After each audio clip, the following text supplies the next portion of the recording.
मन्नाथ श्री जगन्नाथ मदगुरु श्री जगद्गुरु मदात्मा सर्वभूतात्मा तस्मै श्री गुरवे नमः। नीलाचल निवासाय नित्याय परमात्मने बलभद्र सुभद्राभ्यां जगन्नाथाय ते नमः। शरणागत दीनार्थ परित्राणपरायणे सर्वसाति हरिदेवी नारायणी नमस्तुते। क्रियायोग परंपरार समस्त गुरु मानक मु प्रणाम करुचे। विश्वर प्रत्येक संप्रदायर गुरु मानक मु आत्मबोधरे प्रणाम करुचे। उपस्थित प्रेम स्वरूपगण सबरी भितर जगन्नाथ को उपलब्धि करी मु प्रणाम करुचे। आज फेब्रुआरी 1 तारिख 2026 मसीहा रविवार। आमे प्रथमे जानिबा कथा आमर परिचयटा कौन। आमे जो परिचय जानिचे से परिचयटा ठीक ना भूल। आमे एक्चुअली जो परिचयटा जानिचे ता ठीक परिचय नुहे। आमे परिचयरू किभली भावरे मुक्ति लाभ करिबा ता आमे सत्संग माध्यमरू शिखिबा को पाइबा, जानिबा को पाइबा। प्रकृत परिचय कौन। सेकेंड, आम जीवनर परम लक्ष्य कौन। आमे समस्ते निजर लक्ष्यटा जानिने। पूर्व जन्म संस्कार आमको जो कर्म प्राप्ति होउची, जो कर्म प्रति आम भितर श्रद्धा आसूची, आमे भावुचे सेटा आमर लक्ष्य, किंतु वास्तव रे सेटा आमर लक्ष्य नुहे। आमर परम लक्ष्य कौन। दीटा कथा पर आज आलोचना करिबा। गोटे होउची प्रकृत परिचय मोर कौन। मोर परिचय को जानिछि कि मो परिचय विषय अवगत होइछि कि मो निजको चिन्हिछि कि मो निजको जानिछि कि मो निजको समीक्षा करुछि कि मु जने देह ना देही। तेणु समस्ते आपण माने जानती। आपण को पचारे प्रत्येक तार व्यक्तिगत परिचयटा दब। मु जने पुरुष कि मु जने नारी, मु जने ब्राह्मण कि क्षत्रिय, वैश्य, शूद्र, कि मु जने व्यवसायी मैन कि जने चाकरी करथवा लोक। अनेक वृत्ति अछि, ताको हम दुई भागरे विभक्त कले। किए व्यवसाय करुचे, किए चाकरी करुचे, किए समाजर मध्य सेवा करुचंदी, सेमानक संख्या खूब कम। तेणु मोर कौन ये जीवनर एटा ही परम लक्ष्य। तेणु दीटी कथा उपर आज सत्संग करिबा। सेतिपई आमे दीक्षा ग्रहण क्रिया जोगरे करिचे। आमे निजर परिचय को भल भाबरे जानिमा। जो परिचय आमर अच्छे से परिचय आमे केमती मुक्ति लाभ करिबा। एवं से परिचयटा जोटा को आमे जानिचे सेटा मोर प्रकृत परिचय नुहे। एवं जो कर्म वर्तमान आमे करूचे सेटा मोर प्रकृत कर्म नुहे। आमर परम कर्तव्य बा परम कर्मटा आमे कौन ता सत्संगरू जानिमा। सेतिपई आमे दीक्षा ग्रहण करिचे, सत्संगर आश्रय नहींचे एवं स्वाध्याय करुचे, साधना करुचे एवं किछि किछि गुरुकुल आश्रम को बा अन्य व्यक्ति मान को आमे साहाय्य एवं सहयोग करुचे। आपण जेते पाठ पढ़ंतु किछि नाही। पाठ जार भल हुए, जे अधिक पाठ पढ़ी थाए ता भीतर टिके अहंकार आसे, ता भीतर टिके गर्व भाव रहे। से जो अहंकार आसे, से जो गर्व भाव रहे, से जो दंभ रहे, दंभ भी रहे, दर्प भी रहे, ତାହା ହିଁ ପ୍ରକୃତ ଜ୍ଞାନ ନୁହେଁ। ଯେଉଁ ଜ୍ଞାନ ଦ୍ୱାରା ମଣିଷ ଭିତରୁ ଗର୍ବ ଯିବ, ଦମ୍ଭ ଯିବ, ଦର୍ପ ଯିବ, ଅସ୍ମିତା ଯିବ, ଅହଙ୍କାର ଯିବ, ତାହା ହିଁ ପ୍ରକୃତ ବିଦ୍ୟା। ତାହେଲେ ଆମେ କ'ଣ ଏଇ ପାଠ ପଢ଼ିବା ନାହିଁ? ଏଇ ପାଠ ନିଶ୍ଚିନ୍ତ ଭାବରେ ପଢ଼ିବା। ଏ ପାଠ ସହିତ ସମସ୍ତେ ଆମେ ଆତ୍ମଜ୍ଞାନର ଅଧିକାରୀ ହବା। ଯଦି ଆମେ ଏ ଶିକ୍ଷା ସହିତ ଆତ୍ମଜ୍ଞାନର ଅଧିକାରୀ ହବା, ତାହେଲେ ଏଜୁକେସନର ଭ୍ୟାଲୁ ଆମ ଭିତରେ ରହିବ। ଏବଂ ଏଇ ପାଠ ପଢ଼ିକି ଯେଉଁ ମାନେ ଧାରାବାହିକ ପାଠ ଅଛି, ଯେଉଁ ପେଟ ପୋଷିବା ପାଇଁ ଯେଉଁ ପାଠ, ଟଙ୍କା ରୋଜଗାର ପାଇଁ ଯେଉଁ ପାଠ ପଢ଼ିଛେ ବା ପଢ଼ୁଛେ, ତା ଦ୍ୱାରା ଯେଉଁ ଗର୍ବ ଦମ୍ଭ ଅହଙ୍କାର ଆସୁଛି ଆଉ ଆସିବ ନାହିଁ। ଯଦି ଆମେ ଆତ୍ମଜ୍ଞାନର ଅଧିକାରୀ ହବା, ଯଦି ଆମେ ଆତ୍ମଜ୍ଞାନର ଅଧିକାରୀ ନ ହବା, ଆମକୁ ଏଇ ଶିକ୍ଷା ବଡ଼ ବିପର୍ଯ୍ୟୟଗ୍ରସ୍ତ କରିଦେବ। ଦେଖନ୍ତୁ, ପାଶ୍ଚାତ୍ୟ ଲୋକମାନେ ଉନ୍ନତିର ଚରମ ସୀମାରେ ପହଞ୍ଚିଲା ପରେ ସେମାନେ ଖୋଜୁଛନ୍ତି ଶାନ୍ତି କେଉଁଠି ଅଛି, ଆନନ୍ଦ କେଉଁଠି ଅଛି, ପ୍ରକୃତ ଭଲ ପାଇବାଟା କେଉଁଠି ଅଛି, ପ୍ରକୃତ ଜ୍ଞାନଟା କ'ଣ? ଏ ବିଶ୍ୱରେ, ଏ ପୃଥିବୀରେ ଭାରତ ହେଉଛି ଧର୍ମଗୁରୁ। ଯେତେବେଳେ ସାରା ପୃଥିବୀ ଜଳମୟ ଭଗବାନ କରିଥିଲେ, ସେତେବେଳେ କିଛି ବର୍ଷ ପରେ ଭଗବାନ ତାଙ୍କୁ ସୃଷ୍ଟି କରିବାକୁ ଚାହିଁଲେ। ଗୋଟିଏ ସ୍ଥଳଭାଗ ଉପରକୁ ଉଠିଲା ସମୁଦ୍ର ଭିତରୁ, ମାନେ ସମୁଦ୍ର ମାନେ ଜଳାଶୟ ଭିତରୁ, ପରେ ଆମେ ସମୁଦ୍ର କହୁଛେ। ସେ ଜଳାଶୟରୁ ଯେଉଁ ସ୍ଥୂଳ ଭାଗଟା ଉପରକୁ ଉଠିଲା, ତାହା ହେଉଛି ଭାରତ ବର୍ଷ। ତାହା ହେଉଛି ଭାରତ ବର୍ଷ। ଭାରତ ଅର୍ଥ ଭାବରେ ରତ ଯିଏ, ଯେଉଁ ଦେଶ, ତାହା ହିଁ ଭାରତ ବର୍ଷ। କି ଭାବ? ସମସ୍ତଙ୍କ ଭିତରେ ଭାବ ଅଛି। ଐଶ୍ୱରିକ ଭାବ, ଈଶ୍ୱରୀୟ ଭାବ ପ୍ରତ୍ୟେକ ଲୋକଙ୍କଠାରେ ଏଠି ଦେଖାଯାଏ। ସେମାନେ ସେ ଜ୍ଞାନର ଅଧିକାରୀ ହୁଅନ୍ତୁ ନ ହୁଅନ୍ତୁ, ପ୍ରକୃତ ଭକ୍ତି ଆସୁ ନ ଆସୁ, ସେମାନେ କ'ଣ କରନ୍ତି ନା ସମସ୍ତେ ଟିକେ ଟିକେ ଟିକେ ଟିକେ ଈଶ୍ୱରୀୟ ଭାବରେ ଥାଆନ୍ତି। ଦେଖୁନାହାନ୍ତି, ପ୍ରତ୍ୟେକ ଘର ଦୁଆର ମୁହଁରେ ଗୋଟେ ବୃନ୍ଦାବତୀ ଚଉରାଟେ କରାହେଇଥିବ। ପ୍ରତ୍ୟେକ ଘରେ ଗୋଟେ ଠାକୁରଟେ, ଯେମିତି ହଉ ଅସନା ହଉ ମସନା ହଉ, ଫୁଲ ଟିକେ, ଧୂପ ଟିକେ, ଚନ୍ଦନ ଟିକେ ଦିଆହେଉଥିବ। ପଛେ ନନଭେଜ ଖାଆନ୍ତୁ, କିନ୍ତୁ ଫୁଲ ଚନ୍ଦନ ଦେଇ ଠାକୁରଟିଏ ପୂଜା କରୁଥିବେ। ପ୍ରତ୍ୟେକ ଗୁରୁବାରେ ଘର ଦ୍ୱାରକୁ ପରିଷ୍କାର ପରିଚ୍ଛନ୍ନ କରନ୍ତି। ପ୍ରତ୍ୟେକ ବର୍ଷକୁ ଥରେ ଭଜନ କୀର୍ତ୍ତନ, ଘରେ ହୋମ ପୂଜାପାଠ, ସାଧୁମାନଙ୍କର ପାଦ ପଡ଼ିବା, ଏସବୁ କାର୍ଯ୍ୟକ୍ରମରେ ସେମାନେ ମନ ବଳାଇଥାନ୍ତି। କିନ୍ତୁ ଏସବୁ ଭାରତ ବ୍ୟତୀତ ଅଲଗା ଦେଶମାନଙ୍କରେ ଏସବୁ କିଛି ନାହିଁ। ତେଣୁ ଆମେ ମୂଳ ଦୁଇଟି କଥା ହେଉଛି, ଆମର ପରିଚୟ, ପ୍ରକୃତ ପରିଚୟ କ'ଣ, ଆଉ ଯେଉଁ ପରିଚୟ ଆମର ଅଛି, ସେ ପରିଚୟରୁ ଆମେ କେମିତି ମୁକ୍ତି ଲାଭ କରିବା। ମନରେ ପ୍ରଶ୍ନ ଉଠିବ, ଯେଉଁ ପରିଚୟ ଅଛି ଆମର, ସେଇ ପରିଚୟଟା କ'ଣ ଭୁଲ? ଯେଉଁ ପରିଚୟ ଆମେ ଜାଣିବା ସେଇଟା କ'ଣ ଠିକ? ଏବଂ ଯେଉଁ ପରିଚୟ ଆମର ଅଛି, ସେ ପରିଚୟଟା ଆମକୁ ଶାନ୍ତି ଆନନ୍ଦ ଦେଉଛି କି? ଆମେ ଯେଉଁ ପରିଚୟଟା ଜାଣିବା, ସେ ପରିଚୟ ଆମକୁ ଶାନ୍ତି ଆନନ୍ଦ ଦେବ ତ? ଆର ଭିତରେ କଥା ରହିବ, ଆମେ ଯେଉଁ କର୍ମ କରୁଛେ ସେଇଟା ପ୍ରକୃତ କର୍ମ ତ? ନା ପରେ ଆଉ ଗୋଟେ କିଛି କର୍ମ ଅଛି ଯାହାକୁ ଆମେ କରିବା, ଯିଏ ଆମର ପରମ ଲକ୍ଷ୍ୟ। ତେଣୁ ଦୁଇଟି ବିଷୟରେ ଭଲ ଭାବରେ ଆପଣମାନେ ଜାଣିବେ।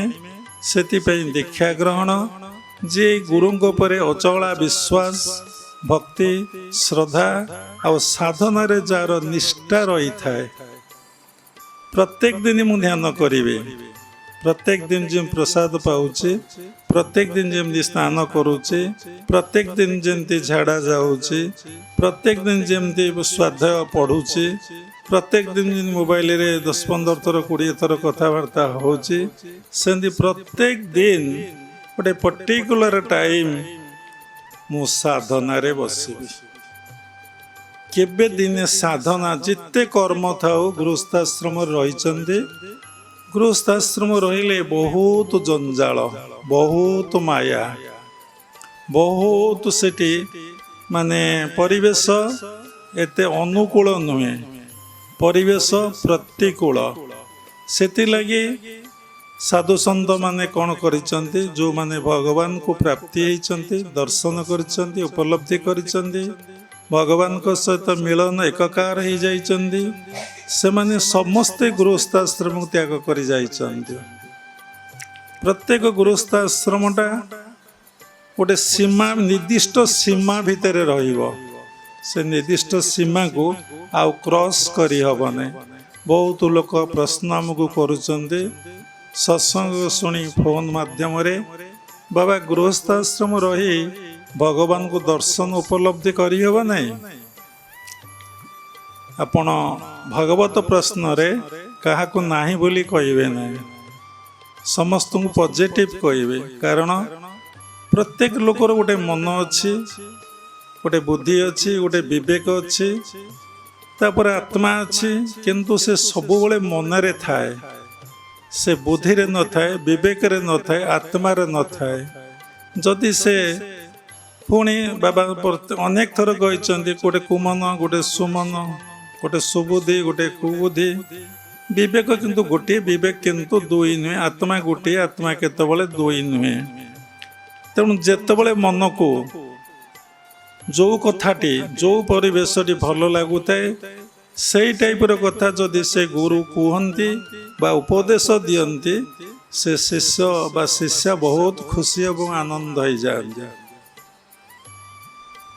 କିନ୍ତୁ ପରବର୍ତ୍ତୀ ଅବସ୍ଥାରେ ସେମାନେ ରିଅଲାଇଜ କରନ୍ତି ଅନେକ ବର୍ଷ ଗଲା ପରେ, ନା ବାବା ଯାହା କହୁଥିଲେ, ଯେ ପ୍ରକୃତ ଗୁରୁ ଯାହା କହିଥିଲେ ଠିକ୍ କହିଥିଲେ। ସଂସାର ଭିତରେ, ସଂସାର ବୋଲେ ଗୃହସ୍ଥ ଆଶ୍ରମ, ସମସ୍ତେ ଆମେ ସଂସାର ଭିତରେ, 4ଟି ଆଶ୍ରମ, ସବୁ ଆଶ୍ରମ ସଂସାର ଭିତରେ ରହିଛି। ଗୃହସ୍ଥ ଆଶ୍ରମ, ବ୍ରହ୍ମଚାରୀ ଆଶ୍ରମ, ବାନପ୍ରସ୍ଥ ଆଶ୍ରମ, ସନ୍ନ୍ୟାସ ଆଶ୍ରମ, 4ଟି ଆଶ୍ରମ ଏଇ ସଂସାର ଭିତରେ ଅଛି। ସଂସାର ବାହାରେ କୋଉଠି କିଛି ନାହିଁ, କିନ୍ତୁ ସବୁ ଆଶ୍ରମ ଗୁଡ଼ିଏ ସେଇ ସଂସାର ଭିତରେ ନିର୍ଦ୍ଦିଷ୍ଟ ଗୋଟେ ପରିବେଶକୁ ନେଇ, ନିର୍ଦ୍ଦିଷ୍ଟ ଗୋଟେ ଭାବକୁ ନେଇ, ନିର୍ଦ୍ଦିଷ୍ଟ ଗୋଟେ ଜ୍ଞାନ ଓ ସାଧନାକୁ ନେଇକି ରହିଛନ୍ତି। ଆମେ ଯଦି ଗାଡ଼ିରେ ଯାଉଛେ, ଗାଡ଼ି ପମ୍ପଚର ହେଲା, ମନରେ ପ୍ରଶ୍ନ ଉଠେ, ତାହେଲେ ସବୁଠି ତ ଏୟାର ଅଛି, ତାହେଲେ ସେଇଠି କ'ଣ ଏୟାରଟାକୁ ଦେଇ ହେବ ନାହିଁ?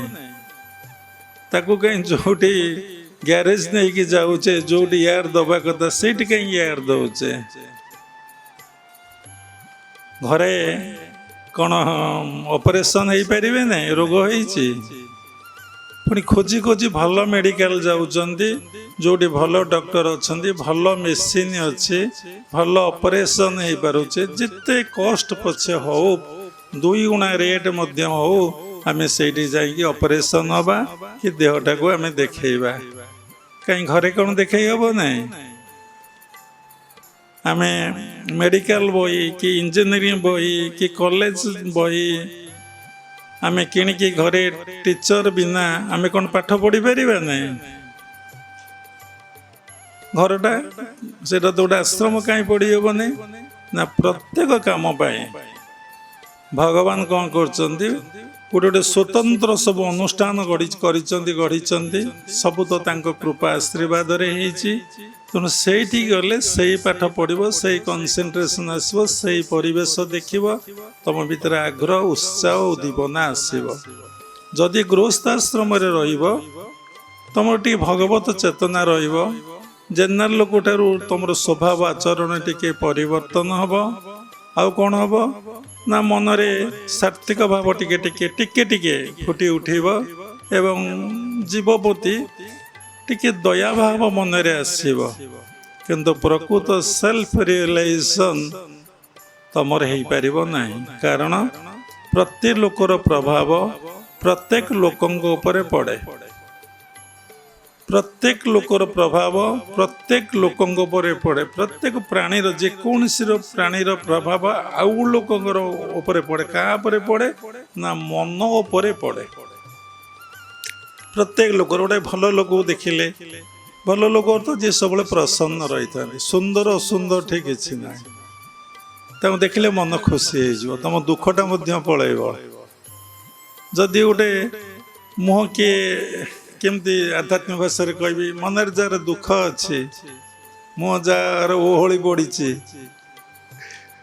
ମାନେ ସବୁ ତ ଫେସ୍ କହିଦେବା ଆପଣଟା କ'ଣ, ଯାହା ମନରେ ଯନ୍ତ୍ରଣା ଅଛି, କଷ୍ଟ ଅଛି, ତା ମୁହଁକୁ ଦେଖିବାକୁ କେତେବେଳେ ଭଲ ଲାଗିବ ନାହିଁ।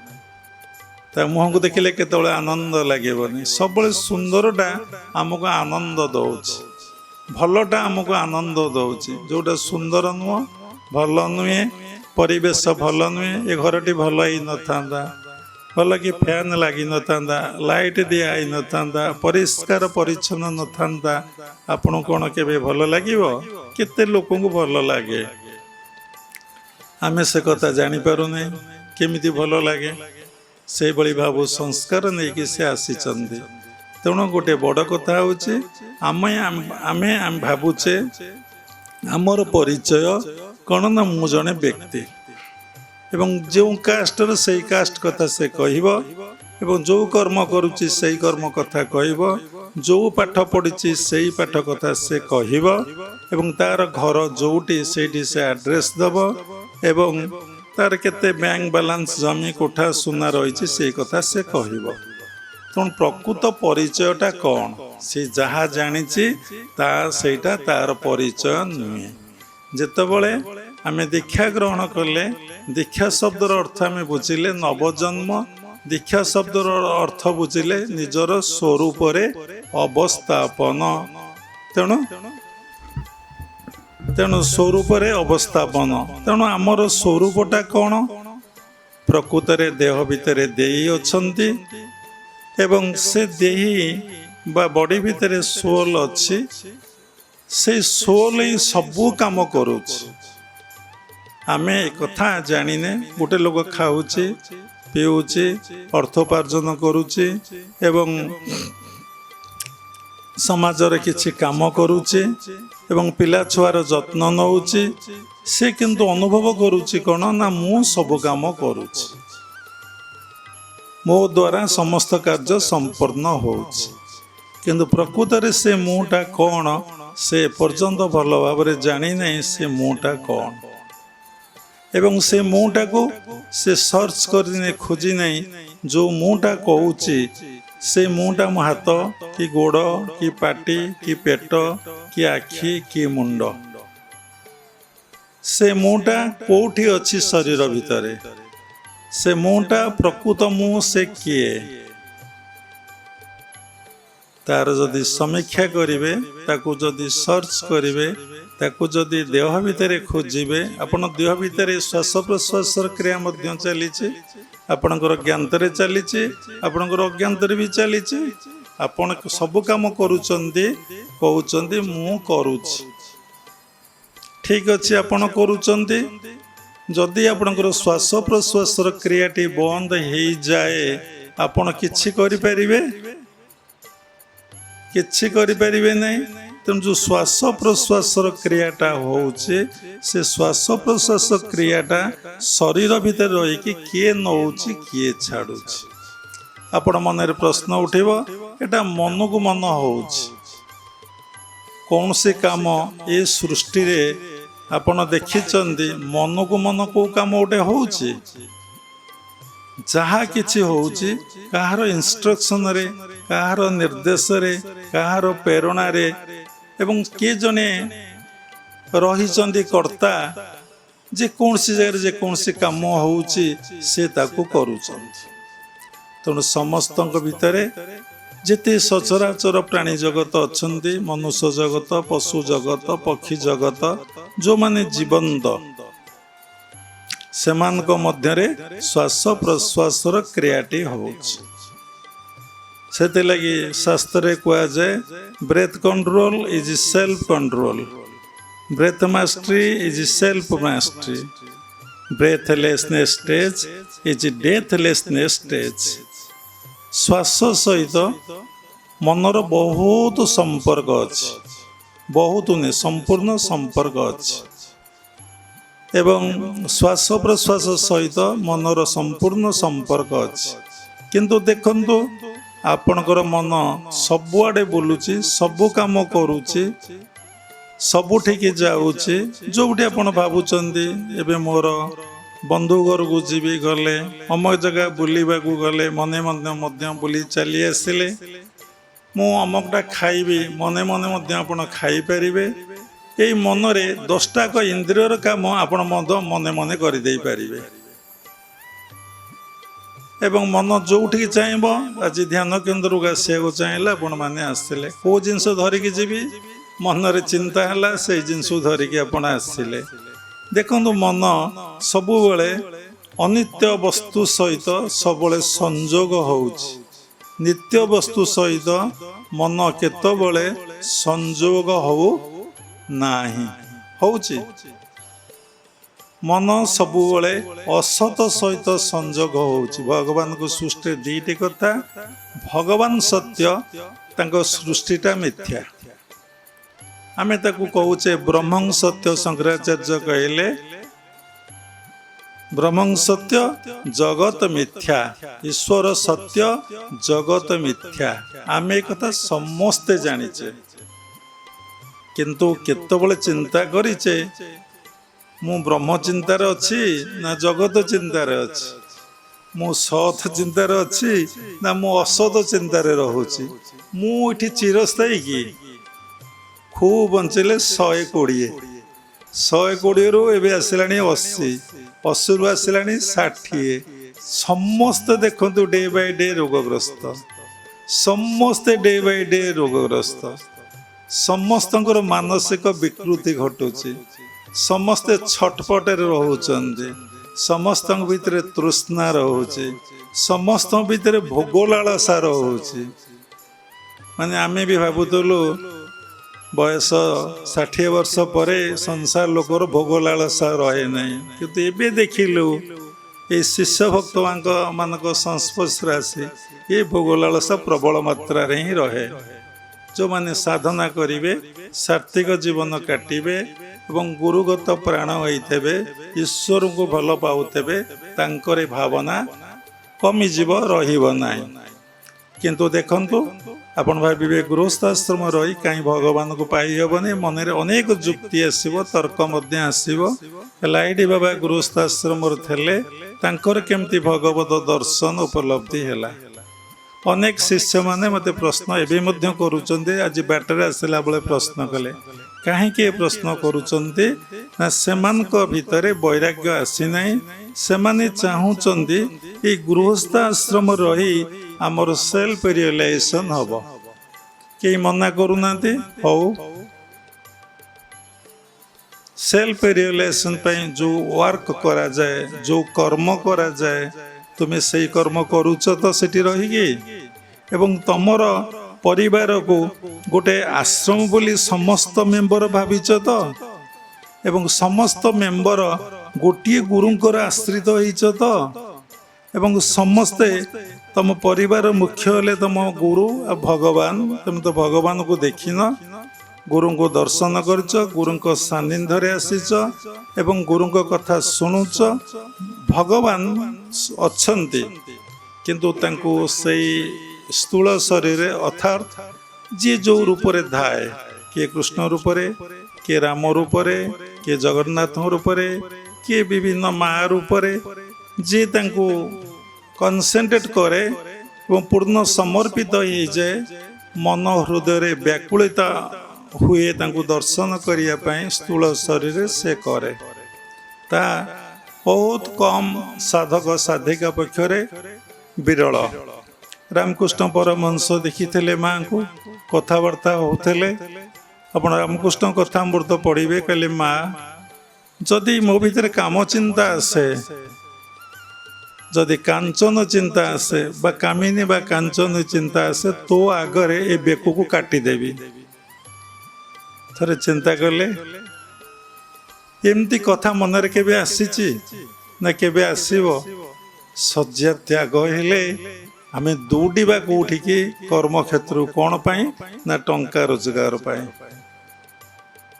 ଆପଣ ମନରେ ପ୍ରଶ୍ନ ଉଠିବ, ଗୁରୁଜୀ ତାହେଲେ ଟଙ୍କା ରୋଜଗାର ନହେଲେ ସଂସାରର ତ କୌଣସି କର୍ମ କରିହେବ ନାହିଁ। ଆଉ ଯେଉଁ ଲାଇନ୍ଟି ଜଳୁଛି ସେ କେମିତି ଜଳିବ? ଯେଉଁ ମାଇକ୍ରୋଫୋନ୍ରେ କଥାଟି କହୁଛନ୍ତି କେମିତି କହିବେ? କି ଆଜି ଯେଉଁ ପିନ୍ଧିଛନ୍ତି ସେଇଟା କେଉଁଠୁ ଆସିବ? ଯେଉଁ ଗାଡ଼ିଟି ଚଲେଇ ଆମେ ଧ୍ୟାନ କେନ୍ଦ୍ରକୁ ଆସିଲୁ ସେଇଟା କେଉଁଠୁ ଆସିବ? ଆପଣଙ୍କୁ ପ୍ରଣାମୀ ଦେଲୁ, ସେ ପ୍ରଣାମୀଟା କେମିତି ଦେବୁ? ସେଇ କଥା ବାବା କହିବେ କି ମାନେ ଆମର ପରମ ଲକ୍ଷ୍ୟ କ'ଣ, ପରମ କର୍ତ୍ତବ୍ୟ କ'ଣ, ଆମର ପରିଚୟ କ'ଣ ଏବଂ ପ୍ରକୃତ ପରିଚୟ ମଧ୍ୟ ଆମର କ'ଣ। ଅର୍ଥ ଉପାର୍ଜନ ପାଇଁ କୌଣସି ଜାଗାରେ ମନା କରାଯାଏନି। ଅର୍ଥଟା ସତ୍ ଦିଗରୁ, ସତ୍ ମାର୍ଗରୁ, ସତ୍ କର୍ମରୁ ଆମକୁ ରୋଜଗାର କରିବାକୁ ପଡ଼ିବ। ଏବଂ ଯେଉଁ ଅର୍ଥ ରୋଜଗାର ହେବ ଏବଂ ମୁଁ କରୁନାହିଁ, ମୋ ଭିତରେ ଯେଉଁ ଈଶ୍ୱର ଅଛନ୍ତି କଥା ରହିଯାଇଛି, ମୋ ଭିତରେ ଯେଉଁ ଈଶ୍ୱର ଅଛନ୍ତି ଏବଂ ସେ ହିଁ ଏ ଅର୍ଥ ରୋଜଗାର କରୁଛନ୍ତି। ମୁଁ ରୋଜଗାର କରୁନାହିଁ। ଜୀବନଟାକୁ ଏଇଭଳି ଭାବରେ ସଜାଡ଼ିବାକୁ ପଡ଼ିବ, ଶୃଙ୍ଖଳିତ କରିବାକୁ ପଡ଼ିବ। ଯାହା କହନ୍ତି ଜୀବନ ବଞ୍ଚିବାର ଶୈଳୀ କଳା ମଧ୍ୟ ଶିଖିବାକୁ ପଡ଼ିବ। ଏଇ ସଂସାର ଭିତରେ ରହି ତୁମେ ପ୍ରକୃତ ବୈରାଗ୍ୟ ଆସିବ, ପ୍ରକୃତ ଜ୍ଞାନ ଆସିବ, ପ୍ରକୃତ ଭକ୍ତି ଆସିବ, ପ୍ରକୃତ ପ୍ରେମ ମଧ୍ୟ ତୁମ ଭିତରେ ଆସିବ। କିନ୍ତୁ ଏ ଗୃହସ୍ଥ ଆଶ୍ରମରେ ସମସ୍ତେ ଗୋଟେ ଗୁରୁଙ୍କର ଆଶ୍ରିତ ହେଲେ, ସମସ୍ତେ ଭଲ ଭାବରେ ଆତ୍ମଜ୍ଞାନର ଅଧିକାରୀ ହେଲେ, ସମସ୍ତେ ସାଧନା କଲେ, ସମସ୍ତେ ଗୋଟିଏ ଗୁରୁଙ୍କର ଉପଦେଶକୁ ବା ମନ୍ତ୍ରମୂଳ ଗୁରୁର ବାକ୍ୟ କଲେ, ସେଇ ଗୃହସ୍ଥ ଆଶ୍ରମରେ ଏହା ସମ୍ଭବ ହେଇପାରେ। ବର୍ତ୍ତମାନ ଯୁଗରେ ହବ ନାହିଁ, କାରଣ କାହା କଥା କେହି ମାନୁନାହାନ୍ତି, କାହା କଥାକୁ କେହି ସମ୍ମାନ ଦେଉନାହାନ୍ତି। ସମସ୍ତେ ଗୋଟେ କଥା ମୁଣ୍ଡରେ ପଶିଯାଇଛି, ଆମେ ସ୍ୱାଧୀନତା ଲାଭ କରିବୁ, ଆମେ କାହାରି ଅଣ୍ଡରେ ରହିବୁ ନାହିଁ, ଆମେ କମ ପରିଶ୍ରମରେ ଅଧିକ ରୋଜଗାର କରିବୁ। ଆଉ ସମସ୍ତଙ୍କ ଭିତରେ ଗୋଟେ ସୂକ୍ଷ୍ମରେ ସାଧୁମାନଙ୍କ ଭିତରେ ବି କହୁଛି ପ୍ରତିଷ୍ଠା ଲାଳସା ଗୋଟିଏ ରହିଛି, ପ୍ରତିଷ୍ଠା। ତେଣୁ ଏସବୁ କେଉଁଠି ହେଉଛି ନା ପ୍ରକୃତ ପରିଚୟ ପାଇ ନଥିବାରୁ ଏହିସବୁ ଧାରଣା ଆମ ଭିତରେ ଆସୁଛି। ଯେତେବେଳେ ଆମେ ପ୍ରକୃତ ପରିଚୟ ପାଇପାରିବା ଅର୍ଥାତ୍ ଆତ୍ମଜ୍ଞାନର ଅଧିକାରୀ ହେବା, ତାହେଲେ ଆମର ଭିତରେ ଏସବୁ ଅଜ୍ଞାନତା ଚାଲିଯିବ। କିନ୍ତୁ ଏହା ଶୁଣିଲେ ଟିକେ ଚିନ୍ତା କରିବେ ଏବଂ ଏଭଳି ଭଗବାନଙ୍କର ମାୟା 14 ବ୍ରହ୍ମାଣ୍ଡକୁ ବିସ୍ତାରିତ ଅଛି। ମାୟା ଯନ୍ତ୍ରିତ ସର୍ବଜନ ବ୍ରହ୍ମାଦି 14 ଭୁବନ। ଆଜି ଜଣେ ମା ପ୍ରଶ୍ନ କଲେ, ସେ ସବୁ ସତ୍ସଙ୍ଗ ଶୁଣନ୍ତି, କାଲି ଶୁଣିବେ, ବାବା ଏ ମାୟାରୁ କେମିତି ମୁକ୍ତି ଲାଭ କରିବ?